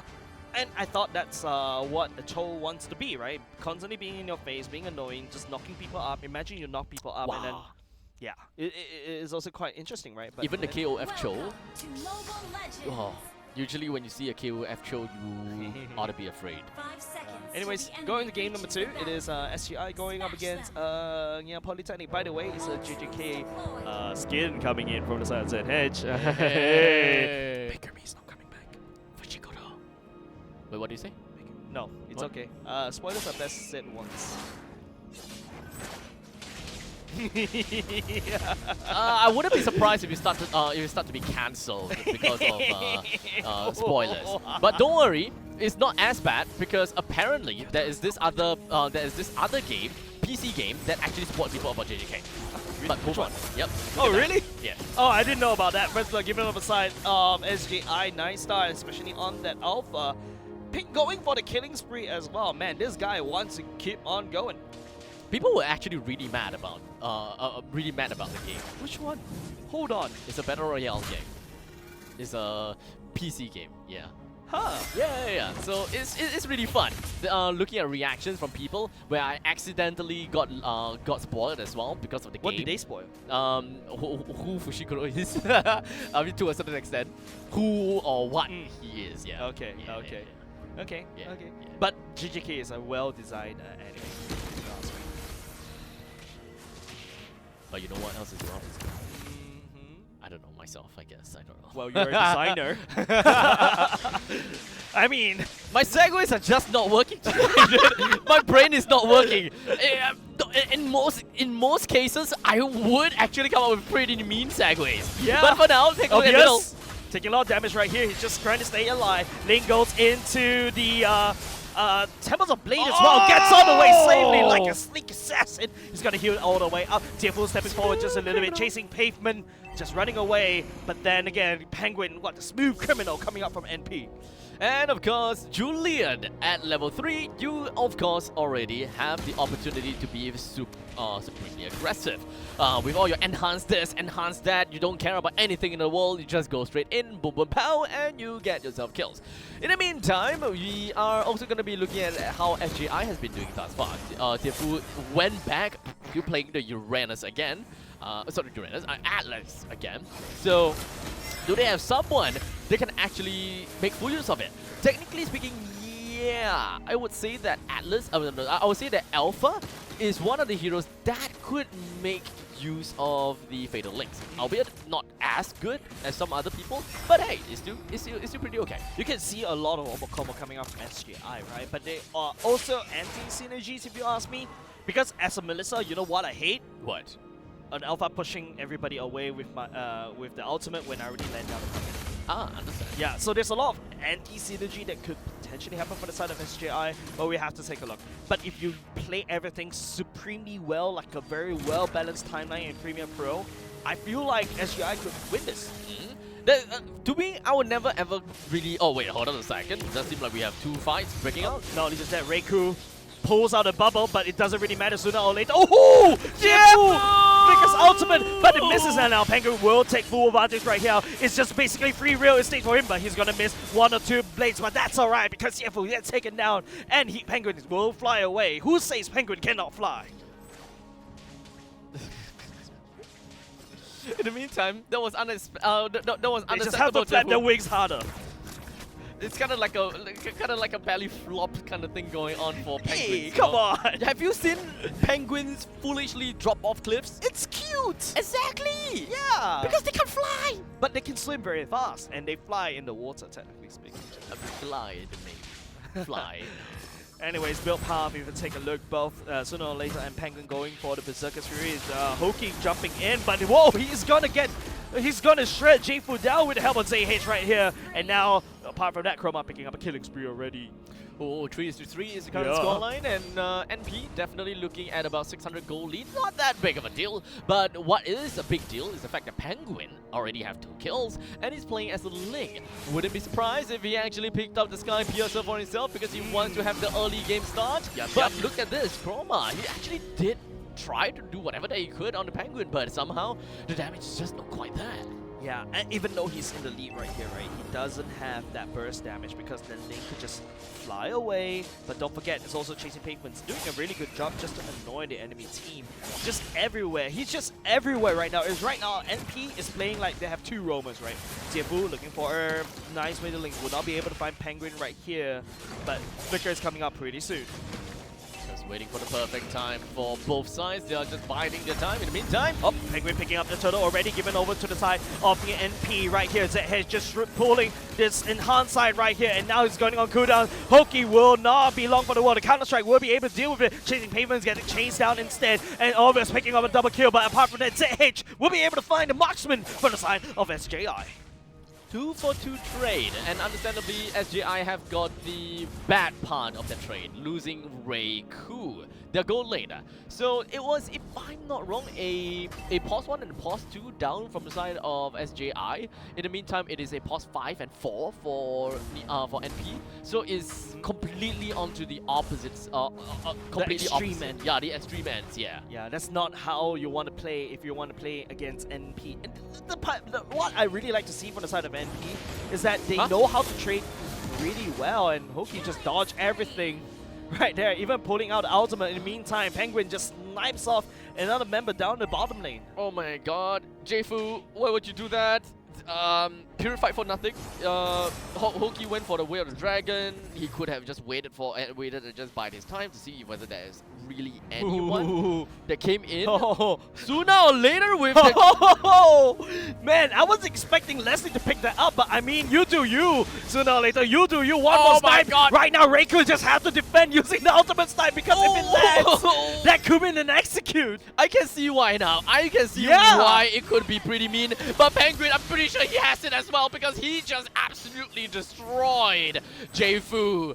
And at this point in time, chasing pavements, he's just going to be pulling in the aggro. He's getting for four chased. members. The pavements, instead of him chasing pavements, the pavements are chasing him. He's just running Thunderbelt. away. And Thunderbelt being secured, man. I think it's actually kind of interesting, man.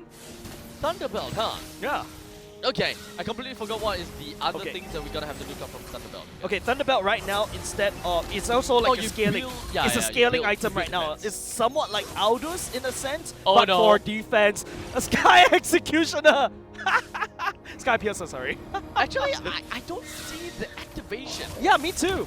I see don't know that how it activation. activates. I don't know how it activates. Because that third shot dealt, even without the Sky Piercer, would have dealt the same damage anyway. True. I mean, would have killed him anyways. So, but Yeah. you know what else I liked? Uh-huh. Is the you know your inhibitor turrets, they have like this whole they have this holy guard thing, they have like this explosion thing. It seems like they have visual indicators now. They always do, bro.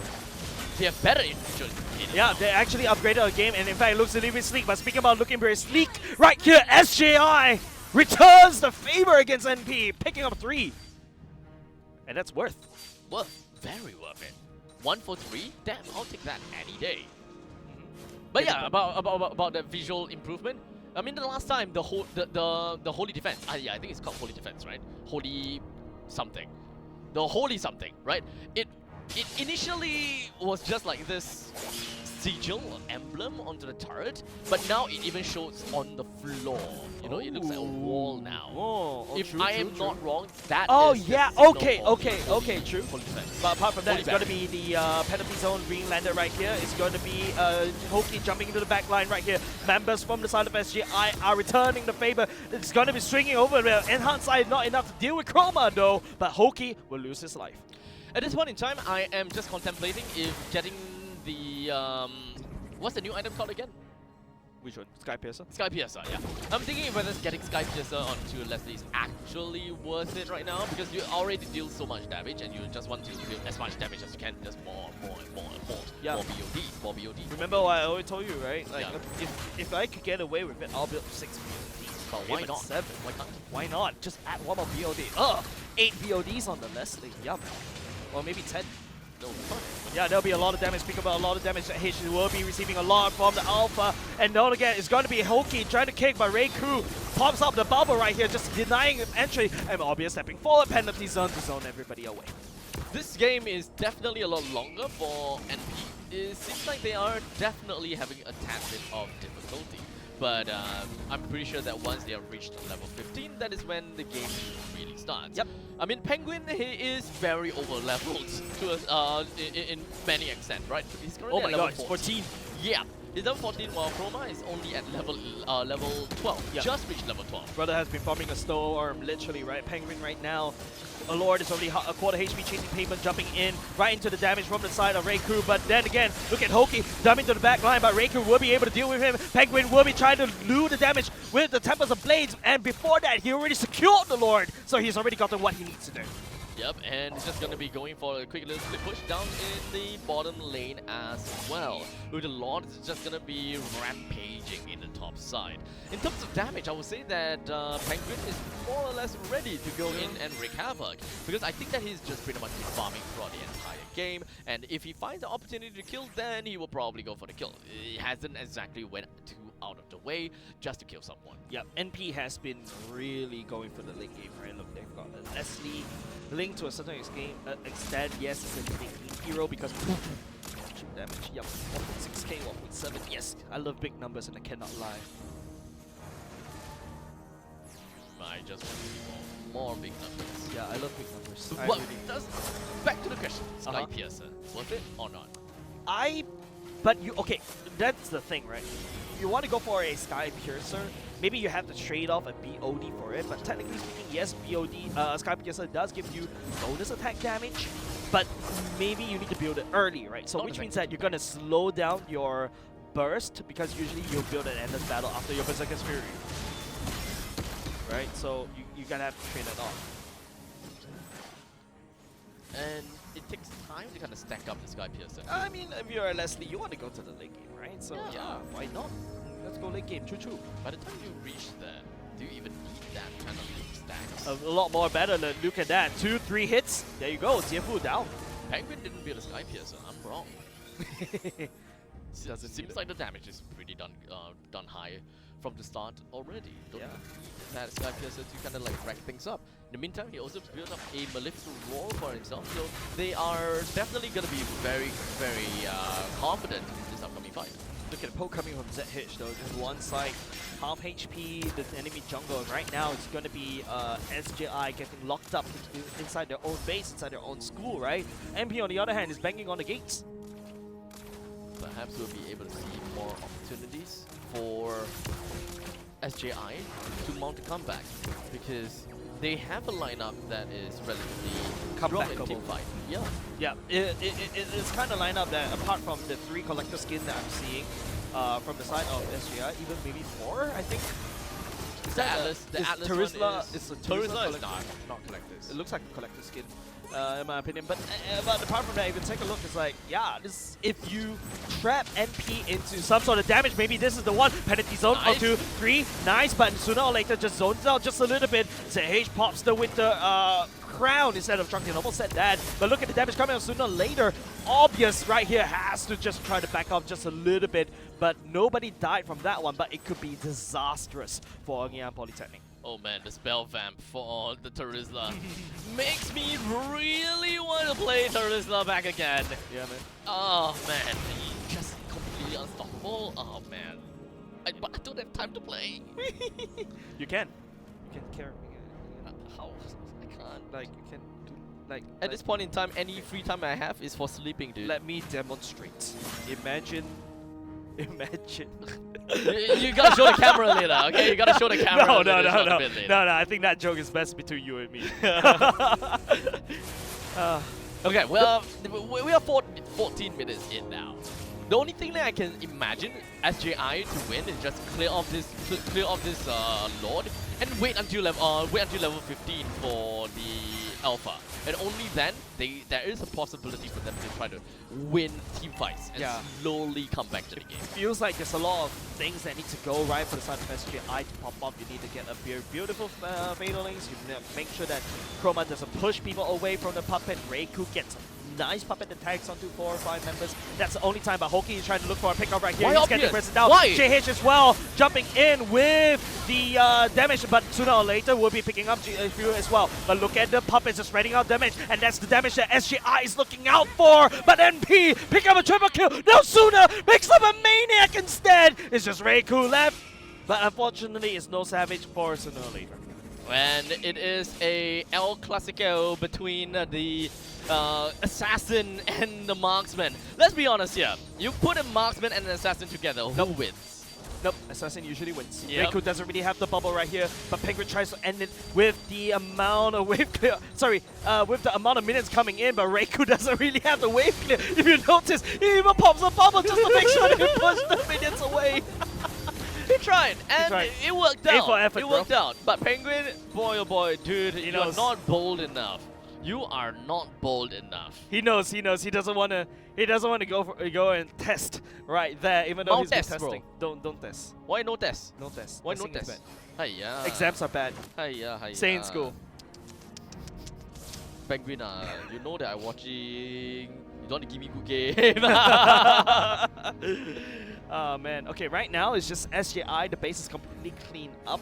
But you can see how SJI, this roster, is comeback able, right? As long as Ray doesn't really get ganked a lot, if Hoki doesn't find him and shut down Ray, his damage slash is going to be a lot of trouble against NP, especially when he's got, like, you know, your corrosive side. But not a big fan of the war cry for the side of the listener, in my opinion, because I feel like it really doesn't do anything. Oh, here comes the Eternal Guard. Hoki getting knocked up right here. He tries to jump away, but Eternal Guard, one more slash will do the trick. One roam given over the side of SJI without any problem at all. Oh yeah, now that I think about it, with the pick of this Leslie, it brought into my attention about Twilight Armor. Another item that has received a revamp that no longer have cooldowns anymore. Radiant Armor now just flat out give you reduced amount of damage based on your HP, I think, based on your max HP, and just reduces the amount of incoming damage altogether. I don't remember that one, but I know Twilight Armor got a buff. Radiant Armor, not sure. Maybe Twilight Untouched, but hold on a second. Jefu, ooh, all the way down low. Sooner or later should be able to deal with that one. But chasing Payment, jumping in the backline. Reiku is still well protected. Jefu goes away. No more people from the side of SJI. SJI has to run away, and now Penguin, oh, leading Bob right here. He's gonna be trying to slash, and the members are on the side of SJI. They're trying to stop Penguin, but Penguin has to run away. But the problem is, the members of NP are here, entering, run a time portal on the side of Doctor Strange. A Marvel moment coming out from the side of NP, trying to wave clear it just enough, but now they're just showing off. They know a victory is summoning for them, and they'll pick up this core in game number 2. There we go, a 2-0 in favor of NP with an attempt of trying to go for a backdoor place. Didn't quite work out, but It's hey, technically not a backdoor, but I mean... yeah, it technically didn't work out, but all in all, it's still a pretty darn good game from them as they managed to deal with the main bodies, the main team fight, and then come in to help Penguin to eventually end the game. Yeah, good call right there coming out from NP, right? Like, just identifying that Penguin is really trying to do something in the back right there. Hoki, that's why Hoki decided to step forward just a little bit too critical right there, in my opinion, right? But apart from that, sooner or later, look at this item build, right? This is an item build that, yeah, you got the 2 BODs, yum, Endless Battle, but no defensive item at all. So basically trading away the immortality for a Sky Piercer. I think because Sky Piercer is really cheap. Yeah. 1500 gold is a decent item to pick up, and then later, True. once you have maxed out your items ready, you will want to get You your can sell Wind of it off. Nature or Immortality, just sell it away. Yeah. It's And a good investment, I would yeah, say. but and if you don't pop off, I mean, you can easily sell it away. But apart from that, if you do pop off, you can keep it, right? And basically I guess. greed for a second BOD. Or just sell your boots. Eh, Yeah, maybe just sell your boots. yeah, maybe she Yeah, could. Yeah, maybe she just does sell have it. bonus movement speed as well. Oh, now I remember another thing. Man, oh man, there's so many changes in Yeah. this patch. Queen's Wings! Queen's...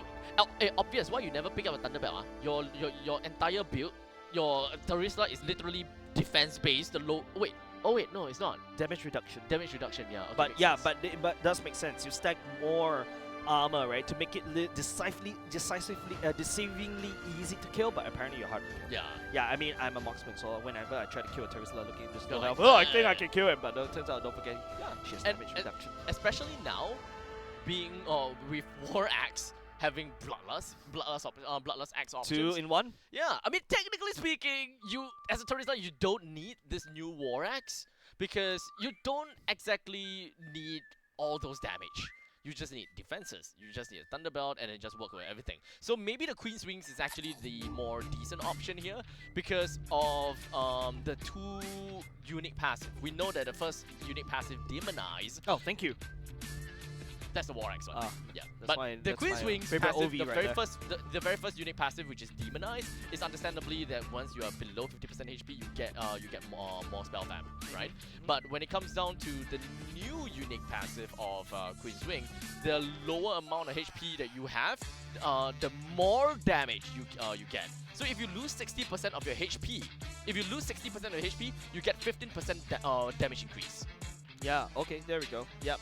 1% damage increase. Yeah, that's basically exactly what the Teresa wants to do. They want to fight at low HP, Yep. right? There you go. Defiance, 1% HP loss. And your Demonize keeps you in check.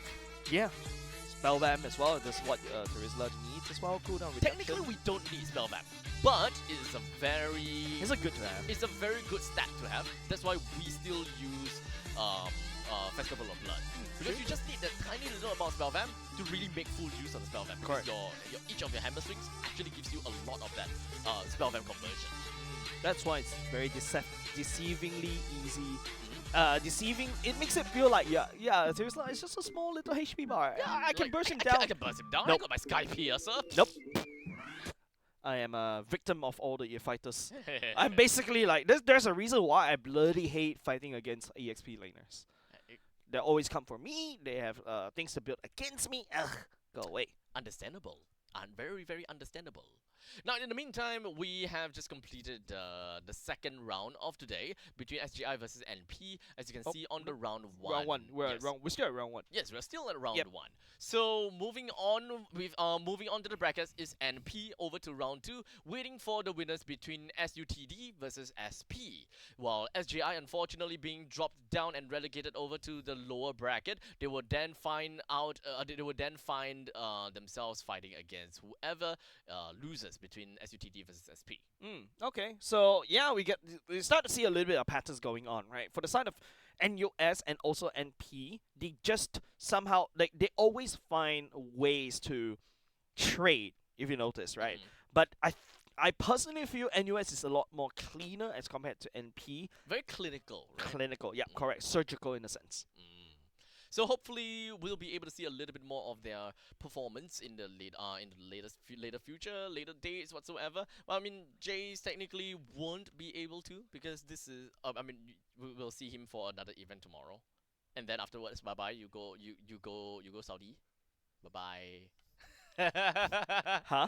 I mean, I wanted you to do more Campus Legends, but that won't be the case. Bro, please. But Brother, please. what? Hey, it's a good thing. I know it's a good thing. Yeah. I know. But I Guys, make sure actually you guys congratulate Mr. Jace. As no, he'll be no. going But over it's not to- casting though. I mean, it's not casting. Yeah. But you're still doing jobs in Riyadh, and I think that's a very good. I very, very personally good thing. feel like my first love is casting, right? That's why I picked up this thing. Yeah, I love. the And not cast. important. Hey, You're going come to on. the esports world. Oh, you're going to the esports world. World Series anyway. Oh so my god, not you have to important. call me out right here. Okay, so with that all said and done, ladies and gentlemen, we're gonna go off for a short little break, and once we are back, we'll give you guys yet another amazing round of Campus Legends for the tertiary education part. We'll see you guys in a bit. Hi, I'm Rishi. I'm an actor. In 2022, I played the role of a drug dealer in a short film. I've now been invited to speak with people whose lives have been impacted by drugs in one way or another, to find out if there is indeed truth behind the stories of drug abuse from first-hand accounts, and perhaps get some insight on how to deal with the issue of drug abuse if someone close to me is affected. I'm meeting Vic, a counselor at IMH who specializes in addiction. Afika, who's taking care of her nieces and nephew almost like a foster mom because her sister's still in recovery. And Ryan, who had to be there during his friend's struggle with drug addiction. Hello. Hi. How are you, Rishi? Hi, Rishi. It's Vic. Good to meet you. Nice to meet you. This is a lovely house. Thank you. The Institute of Mental Health is nearby. Oh, that's where you are. You Yeah. are at IMH. Yes, okay. I'm at the addiction department. I've been there about 21 years. I spoke to a couple of guys. Their relationship or with their family was not fantastic. So I just like, do you think that is often like one of the biggest things that plays a part? Yeah, I mean, a lot of times, I mean, many of them who do use drugs, some of them use substances as a way to cope with their difficulties. They don't deal with problems a healthy way. So some of these youths are at higher risk than others of developing problems with their substance use. They will have a tendency to gravitate towards people or things that are not so good. This whole thing about addiction is always a progressive thing. It doesn't just happen like that. So it can have a big negative impact. Sometimes some family members isolate themselves from the rest of the people they're supposed to connect to, because if they find out their loved ones has addiction problem, they don't want people to know. You know, there's this Asian saying, don't wave your dirty laundry outside. So I have one older sister and one older brother. Your sister is... Currently now she's in the halfway house. Okay. Yeah. Still doing her, I think, time there. Then her kids are with me. Okay. I've been like taking up her role as a mother Right. as early as when I was 14 years old. Yeah, because I even tell her off saying that you don't have to care about me, you don't have to care about this family, but you have to care about your kids. For my parents, actually they are disappointed, but then I can say they see it coming. My older sister is actually an adopted child to my family. Her mom was in prison for drug abuse when she was a child. So it's like I would say a loop of generation that passed down. If there's any problem, then parents need to build that relationship with their kids. if there's a problem, please come and tell us. We'll try to do anything we can to protect you. And of course, some kids may walk away, some kids may be assertive, others may not. The best thing I always say is teaching the parents how to engage their kids better. Right. Yeah, looking out for signs that could be problems. Your kid is disengaging from the family, they're disappearing from home, coming back late, you see a change in their moods. These are little indicators that may be problems. I've known Isaac since I was 14, so about 12 years. You guys met in secondary school, is it? Yeah. When we were in poly, he wasn't really like a druggie. Okay. But like after, when we were in NS, we got talked about it, like, hey, you got tried this before. But like, I've never tried it. So like, then he was like, say he want to try it. Okay. So one fine day, his mom called me. Police come the house and knocked the door a few times already, but he wasn't at home. Like, I just told her like, actually, Isaac has been like taking drugs. And then the mom cried. And then after that, police came again, then brought him out. So after that, like the mom actually wanted to like give up on him and all.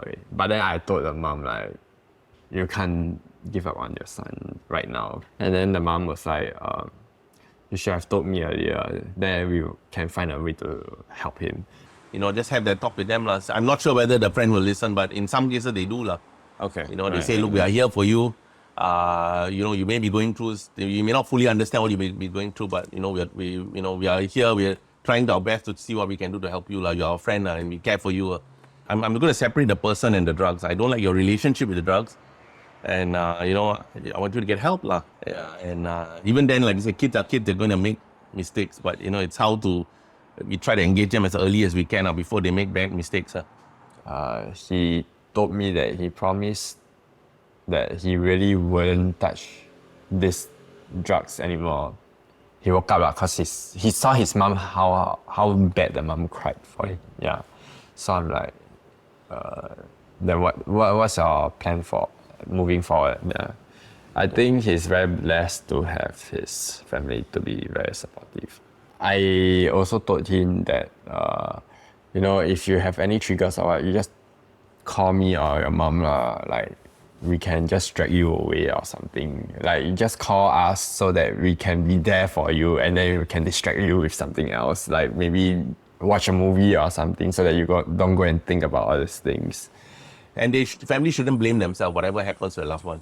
Their loved one got into that problem, but it definitely affects them. And so family also need therapy, and we try to encourage them to seek some kind of help. And I don't want to say that we look at relapse as a failure on their part. It's always a learning opportunity to, if you make mistakes, try to learn from it and see what you can do to strengthen your plans and move forward. And reach out to people who want to help you. Because we can't do this alone. I mean, even we have a counselor, a doctor, or any other addiction professionals, we can't do it alone. We also need that person to connect with us and work together with them for them to get better. She's a very smart person. Like, She will it's say just that that. she's stupid when it comes to life decision. So first time maybe like fall back or maybe a wrong decision making. Then if it's the second, maybe it's a relapse. Then it's third time or more, it's just your stupid choice. Okay. Because third time is the harm to it and yet you are doing it. So the third time is really a choice. To me the family was broken when she left. Usually my sister will call the oldest. But then my niece will just reject the call. Yeah, because she already have her mind fixed, I hate my mother. She knows Yeah, which is what the whole situation Yeah, I is. told her you are not supposed to hate your mother. I'm not teaching you to hate your mother. I hate your mother, that's my problem. But you are not supposed to hate your mother. So it will affect everyone. So don't have that mindset that you are not affecting anyone. You may have a downfall why is my life such a big hole of mess? But you don't know what's in the future. The world doesn't revolve around you. You are in it. It's just be out in the lookout. Yeah. Yes, our services develop, our structure develop. We can keep more and more youth safe. We can help more and more people with addiction-related issues. We can try to break that stigma that's associated with addictions. They always have sayings like, a leper cannot change his spots. They'll always be like this. But I have this corny thing, I say a leper can change its spot. It can choose to do something different against its nature, even though it's not easy.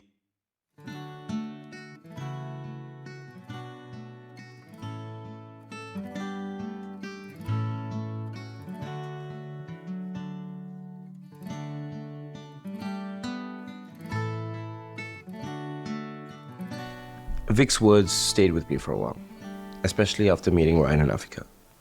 I realized we have a place in keeping people close to us safe, and I saw the damage we could do if we stay silent or apathetic.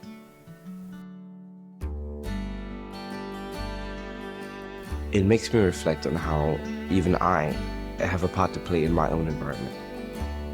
What I think and say matters. It's been a privilege meeting these people. Their stories are relevant, especially to young people like me.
welcome back as we are approaching the final series of today's Campus Legends Group B. And of course, my name is Abstract. With me here is Jace, and the both of us going to be a caster for this series. Yep.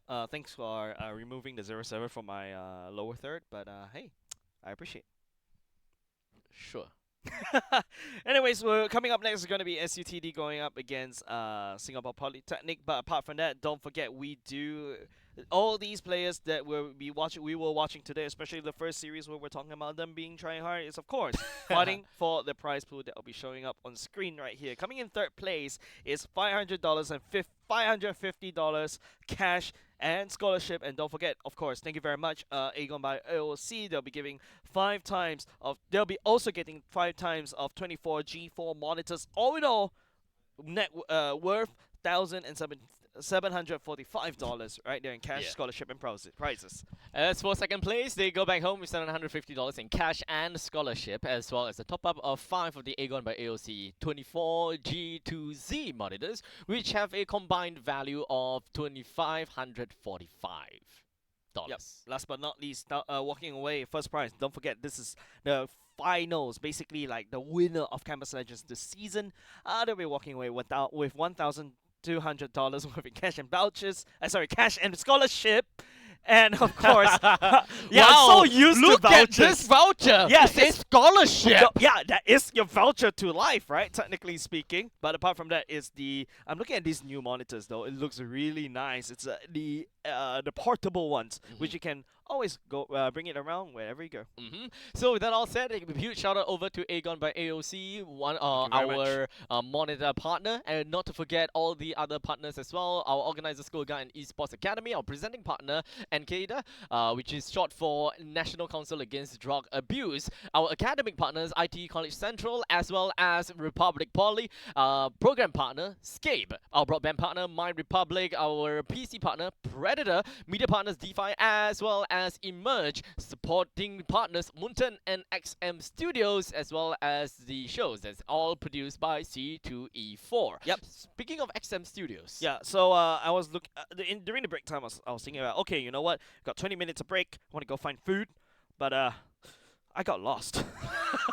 Let me guess, you got lost because you have been walking around and immersing yourself with all the figurines that you see in SM Studios. More like, okay, I was trying to look for an exit, but I got lost because apart from the fact that there's so many different statues and of course the models from your favorite comic book series. In fact, I was just looking at the Carnage and the pop also stuff, like being a geek. And apart from that, I also got lost in the Bat Cave that they also have as well, where they have like a full like Batman suit. I think there's like 4 of them just life size? on this. Yeah, life size on display. Not your size, but it's life size.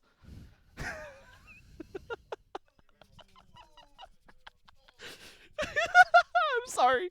It's not my size either. It's not my size either. Yeah, clearly! Can you imagine just trying to fit into a Batman suit and just like, why can't it go down? Booey! But the problem is that you can't even reach the top part.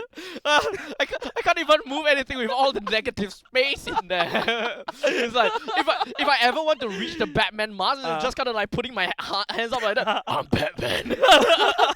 You probably need to get it tailored. But at least you can fit in it, right? I can't because I just couldn't pull it down. There's not enough material to fix. Alright? You need to remove material. I need to extend material. Okay, very simple. We just need 2 Batman suits. One remove here and then put it over there. Oh, True, Robin. Okay, yeah, sure. I can be Robin. I don't like. I can do Robin. No, I don't want to be Batman. It's too dark.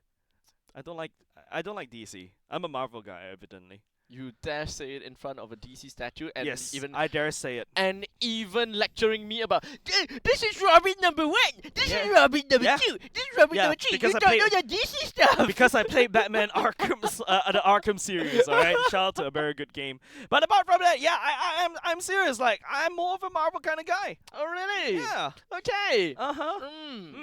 Who's your favorite character? Deadpool. Tell me Iron Man. Okay. Perfect. Of Okay. course. Yeah. I'm not He mainstream. passed the vibe check. Yeah, thank you.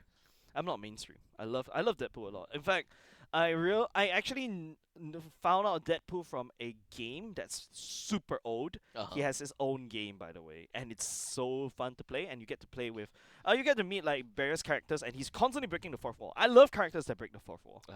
Hmm. Who else breaks fourth wall? Rick and Actually, does Harley Quinn break fourth wall? No. they never. Oh, okay.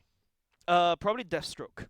Deathstroke. Okay. Which is like the almost near equivalent of Deadpool-ish. That's what I was told. I kind of look at Deathstroke, and the first person that I get reminded of is Slade. Aren't they the same? Wait, they're the same? Slade and Deathstroke are the same? I don't know. Let me ask my girlfriend. If anything, let me pull out my DC dictionary. Wait, Slade and Deathstroke are the same thing. Aren't they the same? Really? Slade is the Or real similar? name of- Oh, hey, look, that means No, you see, Slade Wilson is Deathstroke. I'm not so bad after watching Teen Titans. Okay, never mind. Let's Yeah. move on to Yeah, the aren't they the draft. same? Yeah, alter ego, In- Slade Joseph Wilson. There you go. Ah, Yeah, okay, so that's why okay, when you say okay. Slade, I was like, isn't that Deathstroke? Yeah, that's the thing. I don't know because I don't watch DC stuff. I don't look at comics or whatsoever. But I know. I thought you're.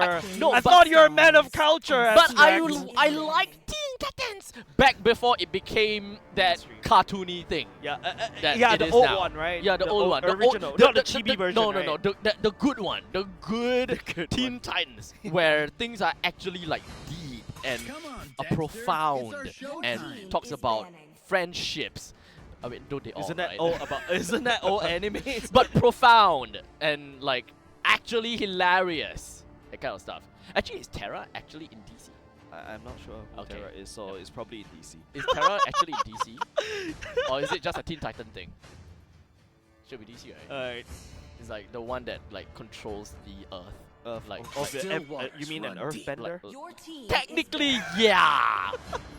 I like the Technically, fact that yeah. because because XM Studio sponsor her, that's why we can So throw we can all actually this pop geek out. culture. We can. I we know, actually right? have an excuse to geek out. Exactly. Invented Oh one. my god. Thank you, XM Studios. Thank you so much. Yeah, thank you very much. Okay, so now enough geeking out about Uh-huh. comics. Let's geek out about Mobile Legends Bang Bang. We have Okay. Harif, Claude, Chip that is banned from the side of SJI. In the meantime, we are also looking at a Loi Ling ban from the side of SUTD. They are contemplating on the final ban for themselves, and that is gonna be the Moskov. First things We'll first. find a Okay, way. never mind. They're gonna Even kick up when the Vexana others almost were more. immediately. Mm-hmm. I mean, I'm okay with that. I feel like the Ling ban is a little bit premature because I haven't seen Chroma playing it. It's mostly Penguin that played it today. That is true. That is Yeah, true. but don't forget this is actually lower brackets. This is not upper brackets anymore. So yeah, it's XJI going up against SQTD, which means that SP made it up in the upper brackets. Ah, yeah, that's true, that's true. So with the next two upcoming pick, we definitely want to look at something that is a lot more of main core fundamentals of team. Yep. Understandably, junglers are very good initial picks, especially since we're looking at Fredrin. Fredrin is always gonna be good. In the meantime, Yuzhong is also one of the other heroes that just wins in lanes, right? Just generally wins in lane. You don't really have to consider about too much things, and he will still be able to input some value into the team fight. But what SQTD have for now is instead of taking up the Fredrin for themselves, they have decided to pick up a Roger. So throwing out their main damage dealer already, they definitely have to bring up a little bit more X factor coming in from their final two pick in order to really solidify this first two pick that they've went for. Yep. Okay. Esmeralda being selected right here, I think it's more of a comfort in my opinion. But the Yuchong first pick from the side of SUTD is basically to counteract against a Vexana, right? Because you want to dive against a Vexana. Roger generally still strong in the gold lane. You'd snap pick that away, especially when there's not a lot of marksmen left, right? Like the Moskov is already taken away.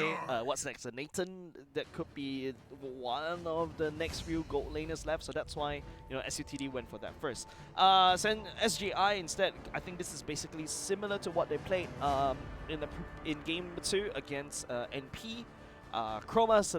Game 1 for NP because they went for the Bauman, but they're still having a bit of PTSD from the chip. Yeah, I mean, at this point, we are not exactly looking at much of a synergy coming from the side of SJI, nor are we looking at much of a battery, right?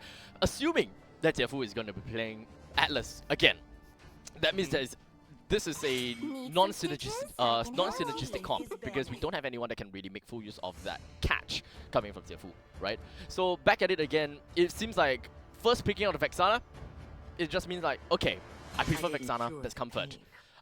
Esmeralda being picked out doesn't really give us any ideas as to why they want to go for the Esmeralda. In fact, putting an Esmeralda into the Yuzhong just pretty much says that, yeah, I'm not going to win in the lanes, I'm just going to hold things back. I'm going to hold things, I'm going to cut the waves. Correct. So, picking up a EXP laner in response to an opponent's Yuzhong usually just means comfort, because you don't have a counter for the Yuzhong, and you will want to play you know your EXP lane is just gonna lose in the EXP lane. Yep. So might as well draft the EXP lane for someone else, or rather against someone else. Do you want to jump onto the Roger, or do you want to look at their mage and then draft accordingly? So getting the Esmeralda just tells me it's comfort. So at this point in time, SJI mostly have been drafting their comforts. And it's exceedingly scary when SUTD's draft is looking like this. Extremely aggressive. This is an aggressor's comp, right? They have damage coming in from every single one of these three heroes. And the X Factor gotta have to come in, because they don't have the kind of stun. They don't have that lockdown, which is the Minotaur that comes in here. They also needed that hard front lines, which is something that the Minotaur is able to provide as well. Yeah, he's gonna be playing Atlas. Yeah, definitely. You ban the Diggy, Yeah. you look at Atlas, right? Yeah. Angela banned because you don't want that synergy with the Esmeralda together, you know, shields upon shields. It's a little bit nutty. But I personally feel like I love the Minotaur pick coming out from SUTD, exactly what they needed.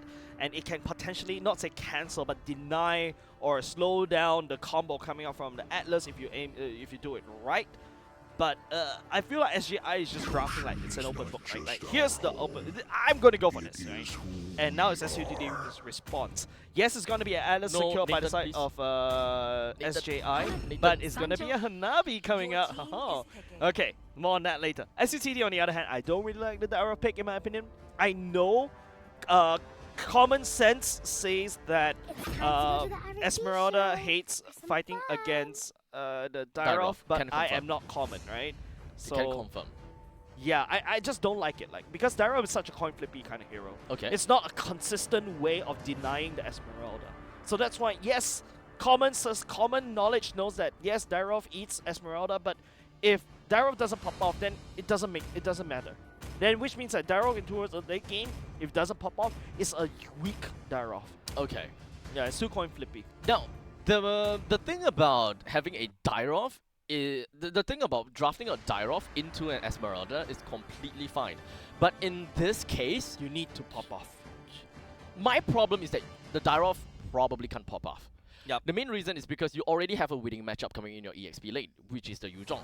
So unless the Esmeralda is, well, not... if this Esmeralda is not experienced, let's just put it that way.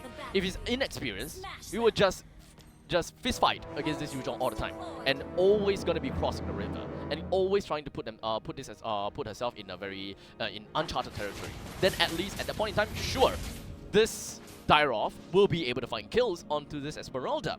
But if the Esmeralda is experienced, this Esmeralda is just gonna stay under the turret all the time. So your Dairov will not be able to eat this Esmeralda. But the Dairov is not even laning with it. No, yeah, that's the point. Yeah, so if you want to play a Dairov into the jungle to eat the Esmeralda, you can't play a Yuzhong in the lane, which will eat the Esmeralda anyway. Correct. So which means that I feel like SUTD is just overthinking against this Esmeralda. Yeah, I know Esmeralda is kind of scary, but I feel like the way to deal with is to basically just do DPS, right? Change Baby Boy Roger into something more of the corrosive build, corrosive side build, that kind of thing. Yep. But yep, I guess the draft is already locked in, so we have to take a look at the execution. Yep. In terms of execution, I think even if SJI will be able to execute things to the T, they are playing this game with a losing hand already. A massive losing hand. Because back again about talking about synergy, batteries, they have none of those unless they really show me otherwise. Speaking about it, Chroma picking up the first kill already, and that's not exactly what you want to be, especially when SUTD is looking to scale. Yes, it's going to be Baby Boy picking one kill, but then again, 2 members down for the side of SUTD already. Why did a Dairov continue hitting against Chroma? Okay, I have no idea what happened there, but perhaps that is a moment whereby he's like, you know what? I'm gonna die anyways.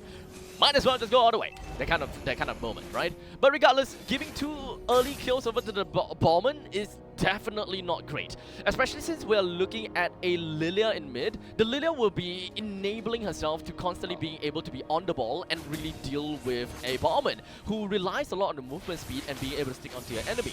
With a Lilia, you outright counters that. And it's very difficult for the Ballman to even do anything. Yeah, Jefu doesn't really pick up the siege minion earlier just now. If not, he's already going to have level 4. He's going to enter this fight in a disadvantage. If you take a look at SUTD, everybody is already at least level 4. And now Obvious charging up the ultimate, looking for a member to strike right here. Jumps onto the Minotaur as well, gets knocked sky high. The Black Dragon form already creating so many space. It's going to be Atlas taking the L. And then at the same time, Zedip picking up the turtle right here. And now SUTD will slowly roll. Chroma has to spin for the win right here. Obvious taking a bit of damage. And SUTD, even though they have a very bad start, and now they're stabilizing. I'm really seeing one of the main problems from the start at SJI is that they are very trigger-happy players. They are super trigger-happy when it comes down to their battle spells. Yep. Jfu, Obvious, as well as Jfu, they are literally popping battle spells left, right, center. Oh, Zedip almost got in the way. Ziafu will be able to secure it for themselves. And you talk about trigger-happy, you're right.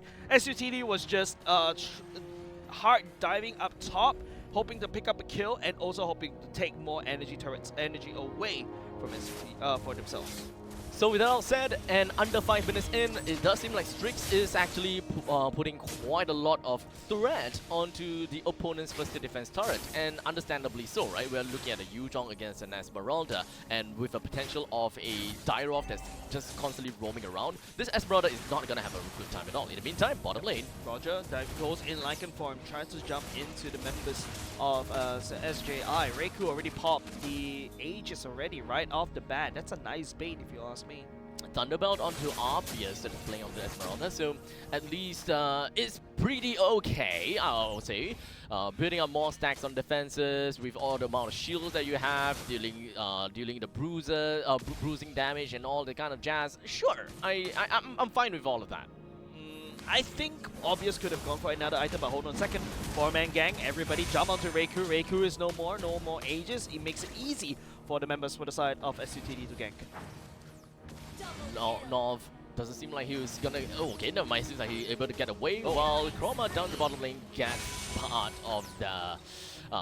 gets taken down as well, unfortunately. At least SUTD, the gamble paid off, right? Remember we talked about how Dairo is coin flippy? Yeah. Yes, finally, at the very least, Zedip was able to do a lot of burst damage and, of course, has a solid control against SJI. Bauman, on the other hand, is not doing as well in terms of jungle control because SUTD is constantly picking fights against SJI. This aggression is a little bit too hard for SJI to swallow. Actually, now that I think about it, just random thoughts. Wouldn't Yu Sun Shin be good with Sky Piercer? Yeah, even Diggy. Oh. I was on my Discord channel, and then somebody was actually texting me on that Diggy using Sky Piercer, just spin, and then after that it just pops the 1 true damage thing, and then it triggers and it kills off somebody, executes somebody. It's kind of nutty, by the way. I actually am very much looking forward to seeing that. Yeah, it's great. But I think it's a little bit too cray-cray. But speaking about cray-cray, Nob jumping all the way into the Fatal Links as well. Chroma just literally decimates everybody for the side of SUTD, and now he's got his Strix stepping forward just a little bit, and Baby Boy looking for the juicy like a pounce, but he gets denied by 1 member, so that it doesn't really bounce, but it's okay. 3 member for the side of SJI goes down. Well, they still have a lot of damage onto themselves. They can definitely put a lot of threat in the middle lane as well. With Yuzhong heading up to the top lane, it's pretty fair game to say that this top lane turret is definitely gonna go down. In the meantime, Zedif down in the middle lane have also been able to take another kill down onto Jfu, and Jfu apparently popped the Purify again against a Dairoth. I mean, I'm a very risk-averse kind... Whoa, Zedif. I'm a very risk-averse kind of a person, right? If I see something that's like, 50-50, no. I like to go for the 70-30s, the 80-20s, right? But Zedif right here is making this 50-50 work. Burst down mid lane, burst down Jfu, and then deals with Reiku at the bottom lane. There's no way that SGI can stop this Zedif snowball, and now it's up to SUTD to take as much objectives and take as much turrets as possible in order to end this game. and preparing themselves for a 4 versus 4. Unfortunately, SJI, a lot of them doesn't have their battle spell. Remember how I talked about the trigger happiness? Yeah, you guys gotta have to. SJI, I think that they can actually put up a decent fight, but because of the fact that their battle spell is always on cooldown due to the fact that they have been pretty trigger happy about it, they don't feel comfortable in their own skin because they don't have the extra layer of protection. Like for Obvious right now, he does have his Purify, so you can see how bold he is now. So the moment that he don't have his Purify, he starts to kind of play past him, just like, okay, I do not want to deal with this anymore. Yeah, pull back just a little bit, right? But right now, the reason why SJI brings the Purify is just because of Nov on this Minotaur Furry, right? Yeah. And the fact that if your enemy's Minotaur is able to open the map like this, it bodes very bad against your team, because like usually Minotaur needs to whenever they face check, he's gonna take a lot of damage. The only upside for Minotaur is the fact that you can peel and eventually you'll just heal yourself back, but you don't have very good. Massive Fatal Links coming over Tiafu, but he will die for that. Baby boy will ensure his death. Strix actually stepping forward right here. Will be able to pick out the Vixen now. He's now on the chase onto Reiku. Pick up a double kill. Obvious, the only one left because he popped his Purify. I think okay, I didn't really catch what happened for Obvious, but perhaps I'm just guessing that he got away from the Minotaur's Fury and it just dashed out of that. That is the only thing I can believe. Yeah, there's no way to control SUTD, right? Even though Tiafu is making massive plays like this, but it doesn't get converted because they don't have the damage. They don't have the burst. battery. Yep, they don't have the battery, they don't have the burst damage. Reiku's gonna need a little bit more, no, a lot more time. But maybe give him 5 more minutes before he could basically do anything. Just take a look. Cross his side, and also just a Wind of Nature. It's a very defensive Hanabi. He needs more. He needs like perhaps a Golden Staff or even a Demon Hunter Sword before he could actually start popping off damage. Oh, I like this. We do have the Bomber that actually picked up the War Axe, followed by the Brute Force Breastplate now. So, he learned something. I would say that he learned something definitely. And with that, he is currently the highest amount of gold in his team. He should be able to do pretty decently with the reduced crowd control duration, the increased movement speed, all the other bonuses that you'll be able to get from these 2 items. Yep, from this point on, it really depends on how you want to go about it. Definitely, you would want to get more defenses, and looking at it, definitely Brute Force Breastplate is. Definitely looking at Antique Cuirass, because that is pretty annoying. If you want to be extra careful, Twilight Armor can save you from Zedith's ultimate too. Yep, apart from that, Zenith is also doesn't do well against Antique Cuirass, right? But now it's going to be, Tiafu looking for a play right here. Nov, it's already right here in the middle. Tiafu will not be able to catch onto it. He's trying to bait SJI right into SUTD. He does have the Flicker though, so you gotta have to be really careful about that.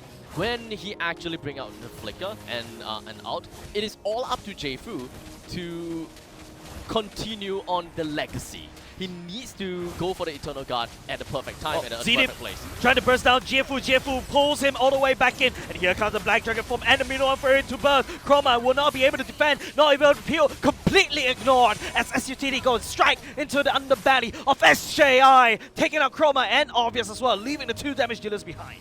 Yeah, this is kind of drafting issues, right? Because right off the start, we saw that there is gonna be a lot of difficulties, right? A lot of difficulties. And you see the barrier? Boom. Okay, the barrier gone already. So yeah, that's the holy defense. Yeah, so much good push visual, and peel good and visual good visuals as well, right? Apart from that, I'm liking how the map is kind of reworked as well with the updates. And don't forget, the Lord is also a massive update, right? So no more Lord dances, by the way, guys. Don't try to do it. Don't try. It hurts. It's really hurting right now. It hurts a lot. Yeah, just reset. I mean, you want to try, you can go ahead. Try lah. We're not gonna stop you lah. Yeah, please. But don't destroy yourself. But okay. I honestly, looking at SJI's lineup, they are losing not because of macro, micro. I mean, definitely some of those are absent because of their draft itself. One thing snowballs to another. Their draft doesn't allow them to do a lot of things. So even if I want to see them doing a certain macro and just kind of like move a certain way, they can't do that because their comp doesn't allow them to do that. At this point in time, the only thing you can think of is team fight. This team just wants to play for team fight. Right. Your dream scenario is to go in, Fatal Links, 5 men, and then Eternal Guard, 5 men and then just hope that everyone goes down low enough for your ballman to go for the to go for the out, and then everyone dies. Yep. But it's not all that easy and sunshines and rainbows, is it? But Zifu did hit the meme, I mean the dream, right? Like, he has a 5-man ultimate onto SUTD, but SGI doesn't really have the damage to basically cut SUTD down. So where is all the damage? You may ask. J-Fu needs to land a very good damage, but I don't know. J-Fu has only... Mages are always capped by time. If you want to go for burst, the best thing that you can go, skill 3, skill 3, skill 1, skill 2. Done. That's the most that you can do in one entire team fight. So the rest is all up to Reiku. During that period of time, you gotta have to toss as much as you can. Toss as much of your kunais as much as possible. But he's not able to join the fight because he's been constantly farming. He's under-leveled, under-farmed. Against Baby Boy, he's like 404. I saw him picking up a Sky Piercer right now. His damage is gonna skyrocket even more. Execution. And he's like literally playing almost a perfect game. 14 levels. Level 14 right now against Reiku, who only just picked up a DHS. I think this is only his 3rd item. Hence, this is why when it comes down to drafting, there has to be a balance between your EXP laner and your jungler. They both can't be durable. One of them needs to be more inching towards damage, and the other inch more towards defense. I can't imagine seeing a clock being built right here. Clock of Destiny? Yeah. But it has been made by Esmeralda. A Clock of Destiny right now has there has been a rework on that as well. It's more defensive instead of offensive right now. So yeah, the Clock we used to know is no more. RIP. Rest in peace. Oh yeah, because at one point in time, once you reach 50% HP, you get be it your HP or your mana, you get some HP and mana regeneration back again. So it helps with your laning, but not necessarily in team fights. Yep. Oh, here we go. Pentalinks landing on those strings, and also Nav knocks everybody sky high, but he's gonna follow up with another knockout, and Target just landing out of damage. 7-0-13 is the score, and the core is getting threatened by SUTD. We'll be able to pick that up game number 1 without an issue at all. Yep, so all of that is mainly attributed to the draft. And if J-Fu, I just realized that both of their names sound super. Oh, you just similar. realized? Yeah. So that's why it's like, you have to say Jiefu or J-Fu. J-Fu. Okay. Okay, J-Fu, Jiefu, Yep. Chroma, as well as Brother-in-law. Obvious. I hope that they will be able to expand their hero pool, right? Because it is all an assumption based on the drafting order, the Vexana, the Esmeralda, the Ballman. It just seems as though you guys are picking out of comfort. And there's nothing wrong with drafting for comfort, but there still should be a certain level of synergy. At the very least, two-man synergy, which I call a battery. If you want to play in the Atlas, you gotta have to play heroes that can actually work during that period of time. Someone that can deal burst amount of damage while the person is completely locked down. Nathan is one of the example for Reiku. At least in the later stages, or perhaps even in the mid stages of the game, you already have a lot of threat. And not only do you threaten one person, as a Nathan, you threaten everyone, which is something that something that Atlas is able to bring onto the board. 5-man Fatal Links equals to 5-man basic attack from Nathan. Yeah, and I just personally feel like right now they're hoping that J-Fu was able to be that mid-game power spike, right? Yeah, I mean Vexana does a lot of damage in the mid part of the game. Not enough, unfortunately, right? But it just goes to show that SUTD, they kind of know what they want to gun for, literally, no pun intended, especially on the Roger, right? You get the Roger up in speed, once the Dyrov also gets up to speed, and he's able to just do a lot of damage, right? Certainly, that mid-game snowball is a little bit too big for SJI to solo. If you saw Zenith, it's just like, okay, assassinating mid lane, J-Fu is down, then we go down bottom, Reiku is also down, and the members of the side of SJI couldn't do anything about it. They couldn't punish Zenith at all. It's not about items, not about EXP. It's about the draft. It's about the draft. And the comforts. And make your comforts work for you. Yes. So, unfortunately, as much as we want to, educate to a certain extent, educate people on how to improve your game, how to win in certain games. You guys definitely know this concept. When you go into rank, and then the very moment that the announcer says the what does the announcer say at the very first second? No, Minion- you're talking about minions- draft, right? Minions spawning in whatever. The moment that you hear the announcer, you know that your team is doomed. At one point in time, there will definitely be games where you know that your games is completely unwinnable, and you're gonna have to admit that, and you're gonna have to accept that. And there are times that will be that way. The previous game is that moment. That game is completely unwinnable with the draft. So let's move on to the next draft. Okay, yeah, we go into the move on to the next draft. I think the word TLDR, ladies and gents, you're basically fighting find a way. guns with just Even when all knives. is forlorn. You brought Or a knife to a fists. gunfight. I bring fists to a gunfight. Magic Have you is seen my Iron Fist? life. Your team is banned. Or Luffy. All of it. Ah, yeah. Yeah. Okay, that He makes has a pistol though, and a bazooka, and a Gatling gun.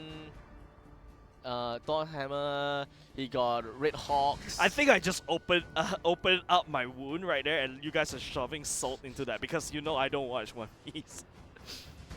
I don't watch One Piece. Yeah. Thank you. Yeah, it's too long, man. It's like the Hokkien drama of anime, right? Like, who makes 1,000 episodes apart from Detective Conan? He talks about One Piece like he got watch One Piece, then suddenly now tell No, me I he never watched wait. one. No, at least I'm aware of what it is. Your I team know about is Gear 5. I banned. know about a bit of Joy thingy. Joy Boy. Joy thingy! Joy Boy, my bad. A bit, not a lot. Mute my mic.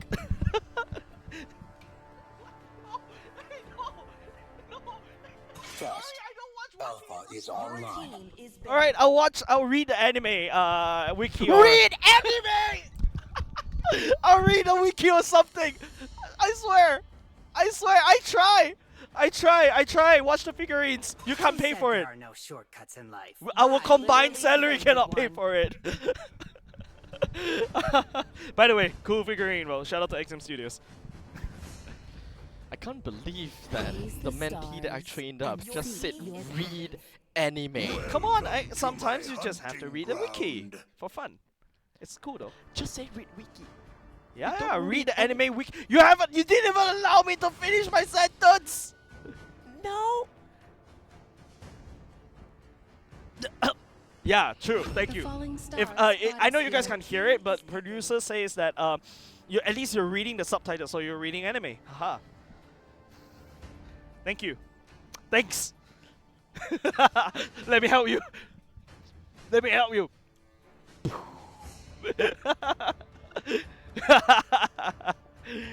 But ain't nobody got time for that. I feel like One Piece is the kind of anime, if you don't watch it in the earlier years, it's very hard to catch up, bro. Bro, Naruto ended. Bleach ended.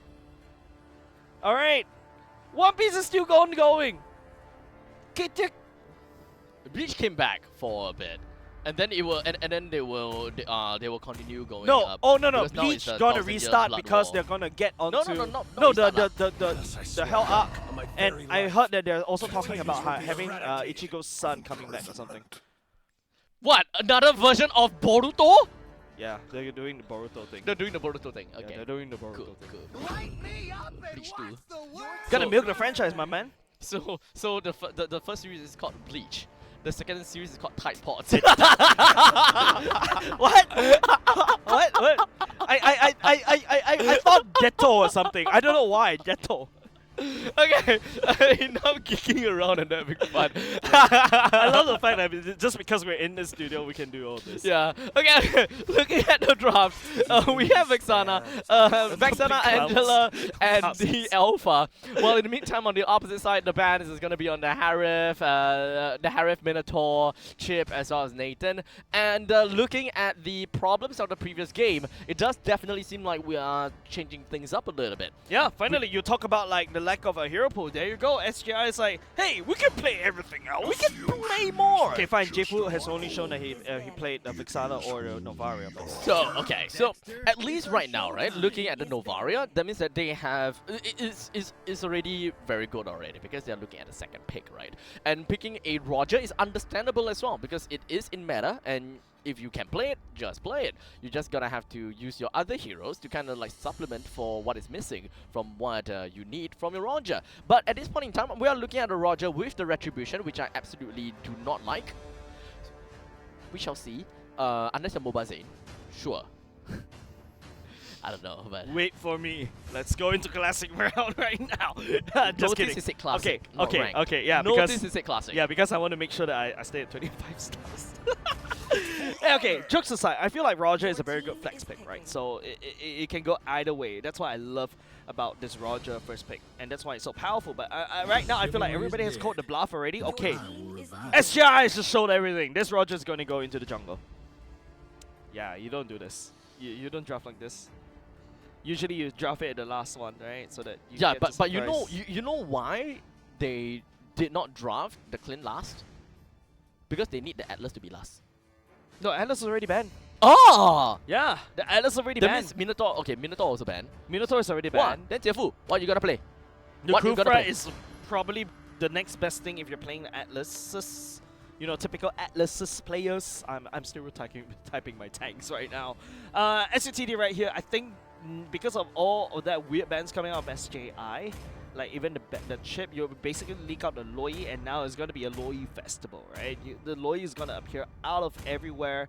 It's gonna be a little bit tight for the side They of might pick SJI. Bellaric here. Bellaric is kind of decent against. No, it's very good against the Melissas. Yeah, that's the only reason why I would think that they would pick Bellaric. And Bellaric is at least fun in ranked, and I can believe that people would go for that at the very least. But okay, they're gonna go for the Lolita, and Lolita... Comfort. I'm just gonna say comfort. Yeah. I feel like it's a comfort pick. We don't... Lolita doesn't exactly Counters the reflect Melissa. anything here, except for Loi and Melissa. Yeah. Only reflects these two heroes. And I won't say that it's a good answer to Loi nor a Melissa, but we can definitely still expect that that is more of a bonus to what Lolita is able to deliver. So the main thing that you want is from the Numenon Blast. You want the Numenon Blast, you want the shields that is being racked up, so at least you will be able to help the Roger at the very least be able to be more aggressive because you stack up on these shields and the Roger can be a bit more at ease. Yeah, but you know what I'm thinking? If the Lolita goes in the Luminous That's a roll Blast, swap, by the way. Yeah, there's a slight roll swap. A lot of roll swap from SUTD. Oh, SUT. Okay. Zedif is now the roamer. Okay. Baby Boy has been subbed in. Torque has been subbed in. Nov is now the EXP laner. Strix, is Strix subbed in? No, Strix was the EXP lane. Ah, okay. So it's just swapping Zedif, North, and Strix, right? Okay, but Baby Boy still stays as the gold laner, so that's still A-okay. This is reminiscent of the old patch, but I think it should be in the favor of Reiku going to late game because it's a lot easier for him to hit his win con as compared to the Melissa win con. But I'm hearing, okay, why I'm looking at this and I'm like, this is actually kind of interesting, right? Is because Tiago Luminum Blast is on a triangle in a front area. But what if Torque sends somebody to the back line to mess you up? You cannot protect both sides. Yeah. This is basically history lesson, right? I think it was the French, I can't remember. There's this one case where a country decides to build a wall, but they forgot the enemy could just go around that wall. Ah. I have no idea what. I forgot which country that is. I'm bad at history. I remember it's Europe. Really? No, it's not. No, it's not. No, it's not. It's a country in Europe. Oh. Yeah. It's the magnet something wall. Hold Magnet? Okay, you do you. In the meantime, let me just solo cast this.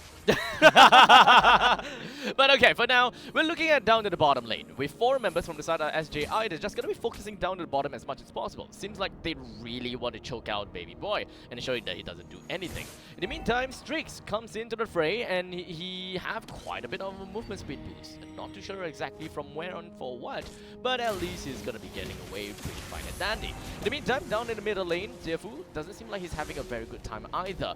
Jiefu himself is currently still at level 3 and just about to reach level 4. I can't find that. So, level-wise, we have Chroma, Jiefu, Obvious at level 4, while for SUTD, we have North, Strix, okay, just North and Strix that has passed level 4. But in the meantime, North did manage to get himself a nice little kill, first blood onto Obvious. Yep. So it's going to be first blood onto Obvious, level 4, unfortunately. No last insanity zone out, so it's a full turtle part control coming off the side of SUTD already right off the bat. But looking at Strix, it's already level 6, so which means that this is a very slow turtle coming off of both of these two teams. So I think we kind of missed out a bit of the analysis portion onto SUTD's lineup. I'm just kind of like look at things as to why they did certain things, right? Zenith picking up the Kufra, technically. Oh wait, what? Huh? Oh, there we go. It's going to be Zenith. Ultimate instead. That bad. Moving up last onto 3, and Chrome picks up Torque, and also Zenith has a bounce away. Chroma will be able to chase him down. I'm sorry, I had to laugh at that one. You that bad! Laugh in the middle of play by play, yeah, this guy. But okay, so to be fair, I'm sorry. Zenith met himself with very unfortunate circumstance whereby his Tyrant's Revenge actually landed on people inside of the brush. So it's very clear that he's not trying to go for whoever is there, which is I think the Clint. Yeah. He's very clearly looking for Clint. So he wanted to make things better by Flicker and Tyrant's Revenge so that it's faster. Okay, here we go again. Chroma already activating, going like a pounce, but he's only quarter HP. I don't think he'll be able to rejoin that fight. Last Insanity to zone. But SUTD right here is just trampling against SJI's side of the jungle. I'm sorry for laughing at that one. So I get his problem, or rather I get What, the 3-body problem? No, it's more of Murphy's Law, right? Whereby his Tyrant's Revenge landed on the people in the brush, and he got confused. Why did my Tyrant's Revenge stop? Because he wanted to go for Reiku, and then when he flickers, he wants to make it land on Reiku faster. But then he got stopped midway. Why? Tyrant's Revenge already used, and it's already landed on people. But he can't see. He can't see the people that is inside of the brushes. So that's why he went for that, but now Risa, ooh, lots of damage coming out from Torque right here. Reiku gets busted down low, Jiefu pushing North away. Strix looking to join the fight, but look at that, SJI is just gonna retreat, reviews everybody for now, but the turtle, once again, SUTDs have full control of it. There we go, an easy turtle coming in from the side of SUTD, granting themselves more, technically a bit more gold to themselves. But it's nothing too consequential just yet. But Loi is with a quick diversion, heads over to the top lane together with North and wants to clear that out as fast as possible just to make sure that they play a bit of a macro game. Okay, Zenith at least found somebody with that ultimate right here. Give me Baby Boy that kill down bottom. Nice gank.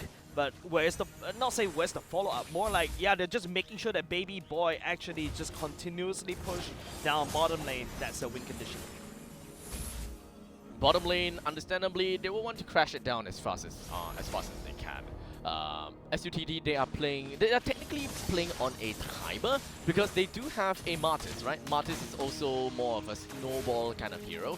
I mean, to be fair, Trauma is also onto a timer because he's playing as a watcher in the jungle. Bounce onto Chroma right here, bouncing ball just to slow it down, but doesn't really have the ultimate to kind of follow up, letting SJI go. Excuse me. Saliva got caught. Okay, so purple buff now gonna be taken away by the hands of Martis as well. SJI slowly losing control of their own jungle, despite being the oh, there we go. Okay, finally he redeems himself right there and does a lot of punishment, a lot of havoc, allowing SUTD to burst the members on the side of SJI down. Nobody's prepared for that. Last Insanity, a defensive one, gets on away, but the damage has been dealt from the side of SUTD. We could actually be a lot more aggressive for that. Yeah. I mean, understandably, he don't have the immortality, that's why he's a little bit scared. But with the amount of damage that the Last Insanity could bring up, he could actually very potentially threaten Zedif as well as the Martyrs. Yep. And very potentially could be able to kill them. This one more combo coming off from SUTD is just insane, right? As long as Zedif push everybody to the wall, it makes Torque just land down the damage so easily. Yeah, but unless we are looking at a perfect reflect coming in from Tiefu. I'm not too sure if whether we will be able to see that eventually, but I am very much anticipating. In the meantime, looking at itemization, we do have the Roger that has already picked up the Corrosive Scythe, at least for himself, the X-Bog with the War Axe, the Endless Battle coming in from the Clint. On the opposite side, with the Dom Eyes, very first item coming from the side of Terizla, I'm okay with that. The Berg onto Loi, Hunter Strike onto the Martyrs. We can tell that this Martyrs is going to go straight full on damage. In the meantime, the Venom Blast. Venom Blast as well, but lots of damage by Reiku. Penalty zone, try and trap Reiku, forced to burn the flicker, trying Was to that get really on necessary? out at there. I mean, might Double as well. flicker? 2 flickers burn away. Like I said, SGI loves to burn their flickers, love to burn their battle spells. Yeah, I forgot about that. Very Trigger happy. a bit too trigger happy in my opinion. Like I really like the fact that they have their battle spell uptime to be very active. Like they are constantly making full use of their battle spells. I like that. I mean, if it's there to press, I need to press it, right? It's just like me when I'm fighting against a mage, I pop my Wind of Nature. Yeah, but wow. Yeah. Yeah, you waste. Yeah, correct. You waste. You never know that the mage auto attack actually do a lot of damage. Yeah. Maybe you're just 1 dot away, right? Then you don't pull your Wind of Nature, and then you die right there, and you're like, oh, I should have used my Wind of Nature. Oh. Against a mage. Yes. Nice. That is why you're a commentator, huh? Yeah, that's why I'm here. Understandable. That's why I'm not on the desk tonight. That's why we Talent vs Productions we lose so many, like 3 times in a row. This year it was just all fun and games, alright? But moving on, 6 That's to what 2. we say. Yeah, it's all fun and games. 6 to 2, 8 minutes, close to 9 minutes into the game, and SGI is slowly losing their footing in their own jungle, and it's understandable why that is the case. They currently do not, a lot of them do not have their flicker as well, so even if they want to be extremely aggressive or defensive, there's not much that they can do. In fact, when it comes down to initiating, Tiefu doesn't have his flicker for the Venom Blast plus flicker combination, so they can only work with their turret and just kind of like play their own man game. Okay, Bonk, Zidif pushing members down the wall. Luminum Blast trying to slow it down, but not enough. SUTD has already cracked open the gates of SJI. School Gain, Strix also coming in to execute. Last Insanity, maybe the final one right here. Doesn't tag onto Strix. Obvious, will get snubbed down. It is going to be a mortality pop and clean wiped out by the side of SUTD. That's what I'm talking about. SUTD closes this game sub 10 minutes. They knew exactly what they gotta do, and they understood their power spike. You know, this is that final fight is the epitome of understanding why you should be a bit more frugal with your battle spells. Because in that moment, in that team fight, there were a lot of moments that could actually be very useful for both for a lot of these heroes to use their flicker aggressively or defensively. Jeifu for Jeifu, Reiku, Tiefu. I just realized that Reiku is also rhymes. Yeah, that's why. That's why it felt so good to cast their game. But GG, well played. Over time, SJI, I personally feel like it's a bit of a draft issue once again. Remember I talked about this, right? Like Tiefu can only protect and pew from the front, but what if Torque sends people from the back? Apparently, they don't even need to use these kind of World War II strategies. In fact, they can just power through. What's that? By Blitzkrieg. What's that? Yeah, the one I was talking about. The Maginot Line. Maginot Line. Yeah, so it's basically built by the French to protect itself along the border with Germany in 1930s. I see. But history lessons, ladies and gentlemen. It is. So I mean, we're talking about campus legends, so stay in school, right? Be cool and stay in school. Education. Yeah. Be a nerd. and a geek. Nerd supremacy. Geek supremacy, where we actually watch One Piece. Now I understand you are a nerd for sure. I am. Yeah, I know because you about don't watch One Piece. it. Hey, come on. I read about One Piece, alright? Gotta have to keep up. Alright. Alright. So, with that all said and done, that is the end of this series between SUTD and SJI. Unfortunately for SJI, they have been taken out of the tournament for because they have lost in the lower brackets. And do note that this is double elimination, so it is not that punishing already. A quick little overview as to what you can expect for week number 2 and the weeks on forward. We do have the IT College West, National University of Singapore, Singapore Polytechnic, as well as Ngee Ann Polytechnic that have managed to make their way over to the upper brackets quarterfinals.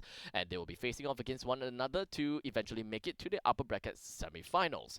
As for the lower bracket, what's waiting for those the losers is going to be Nanyang Technological NTU and the SUTD, waiting at the bottom, waiting for the chance and the opportunity to bounce back into the finals. Yep. Don't forget, there's also a potential lower bracket dream, right? So basically, we're looking at NTU and SUTD trying to work towards it.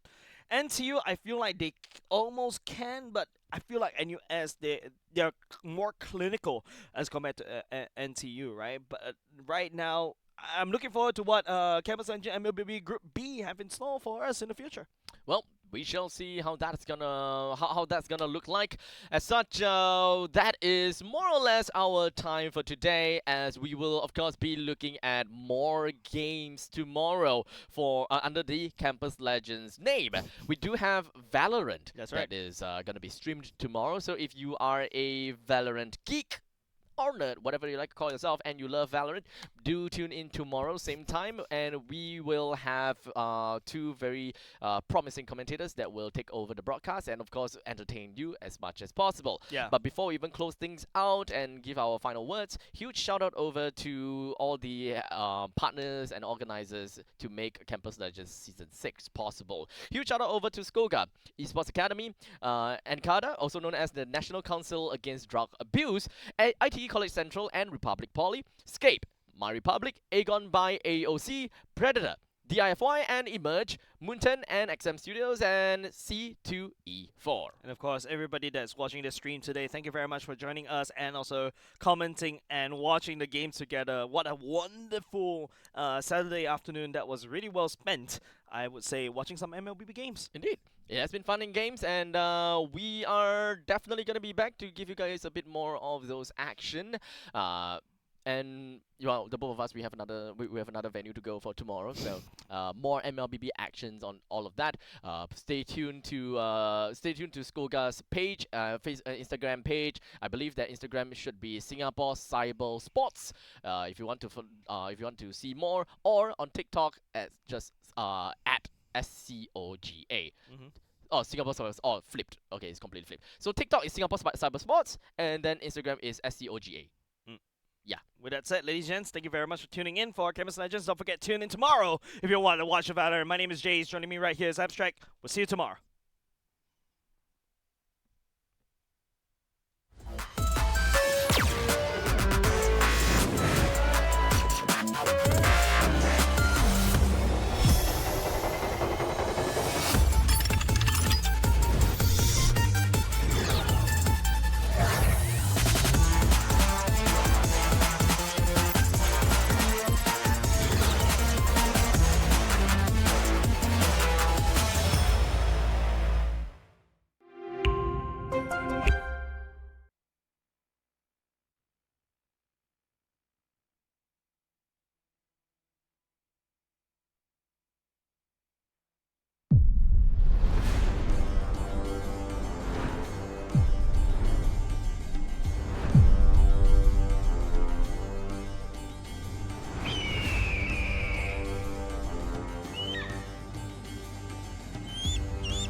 Hi, I'm Rishi.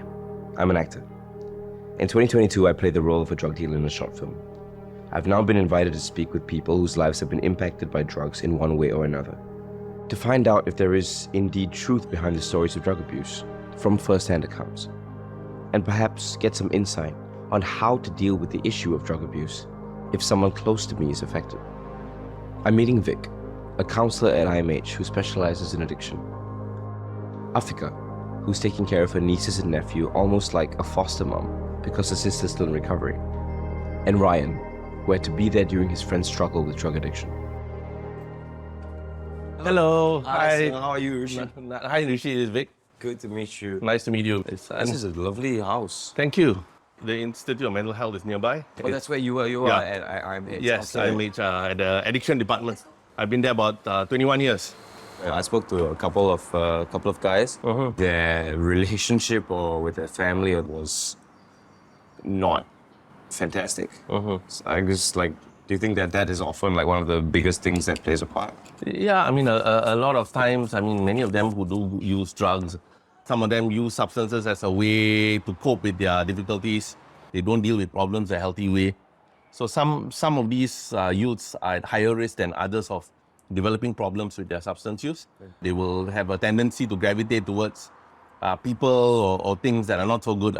This whole thing about addiction is always a progressive thing. It doesn't just happen like that. So it can have a big negative impact. Sometimes some family members isolate themselves from the rest of the people they're supposed to connect to, because if they find out their loved ones has addiction problem, they don't want people to know. You know, there's this Asian saying, don't wave your dirty laundry outside.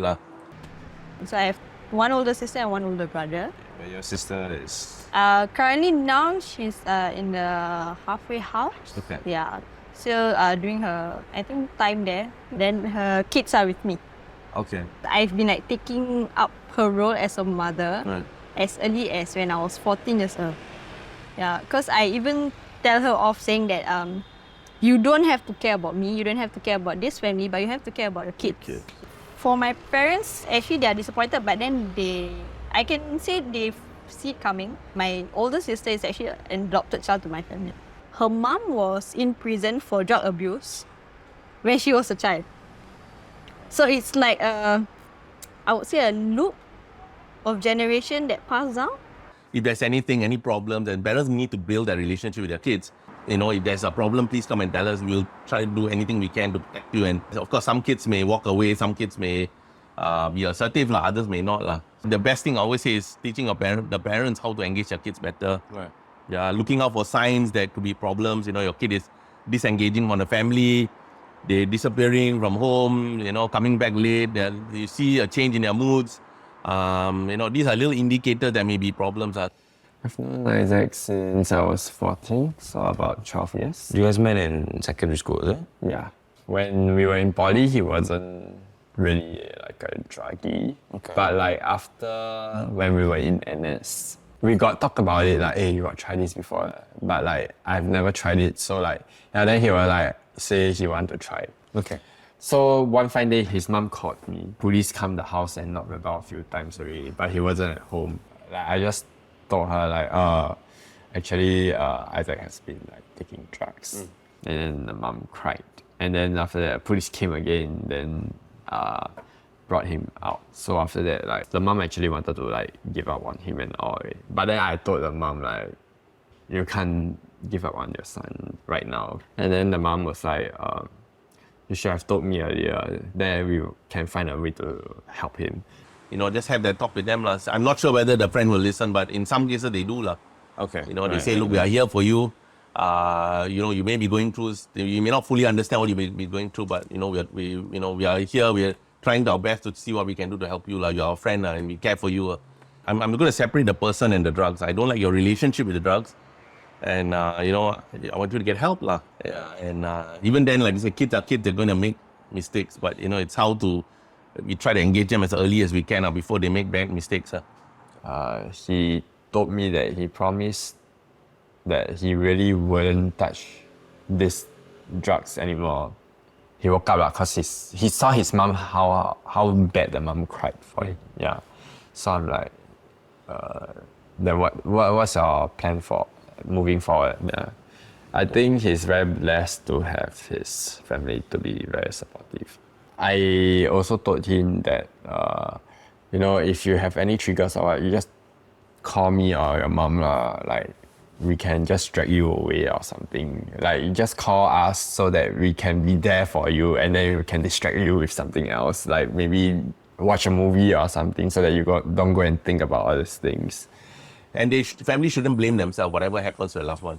Their loved one got into that problem, but it definitely affects them. And so family also need therapy, and we try to encourage them to seek some kind of help. And I don't want to say that we look at relapse as a failure on their part. It's always a learning opportunity to, if you make mistakes, try to learn from it and see what you can do to strengthen your plans and move forward. And reach out to people who want to help you. Because we can't do this alone. I mean, even we have a counselor, a doctor, or any other addiction professionals, you know, we can't do it alone. We also need that person to connect with us and work together with them for them to get better. She's a very smart person. Like, She will, it's just that she's stupid when it comes to life decision. So first time maybe like fall back, or maybe like, you know, a wrong decision making. Then if it's the second, maybe it's a relapse. Then it's third time or more, it's just your stupid choice. Okay. Because third time is, you know the harm to it, and yet you are doing it. So the third time is really a choice. To me, the family was broken when she left. Usually, my sister will call the oldest, but then my niece will just reject the call. Yeah, because she already like have her mind fixed. Like, I hate my mother. She knows. Yeah, which is what the whole situation Yeah, I is. told her that you are not supposed to hate your mother. I'm not teaching you to hate your mother. I hate your mother. That's my problem. But you are not supposed to hate your mother. So it will affect everyone. So don't have that mindset that you are not affecting anyone. You may have a downfall, like, why is my life such a big hole of mess? But you don't know what's in the future. The world doesn't revolve around you. You are in it. It's like, just be out in the lookout. Yeah. As our services develop, our structure develop, we can keep more and more youth safe. We can help more and more people with addiction-related issues. We can try to break that stigma that's associated with addictions. You know, they always have sayings like, a leper cannot change his spots. You know, they'll always be like this. But I have this corny thing, like I say, a leper can change its spot. It can choose to do something different against its nature, even though it's not easy.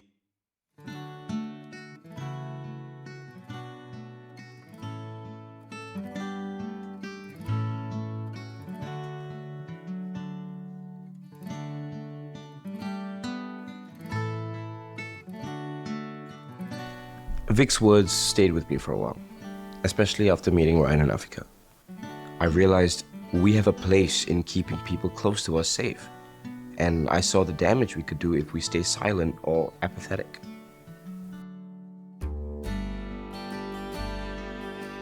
It makes me reflect on how even I have a part to play in my own environment. What I think and say matters. It's been a privilege meeting these people. Their stories are relevant, especially to young people like me.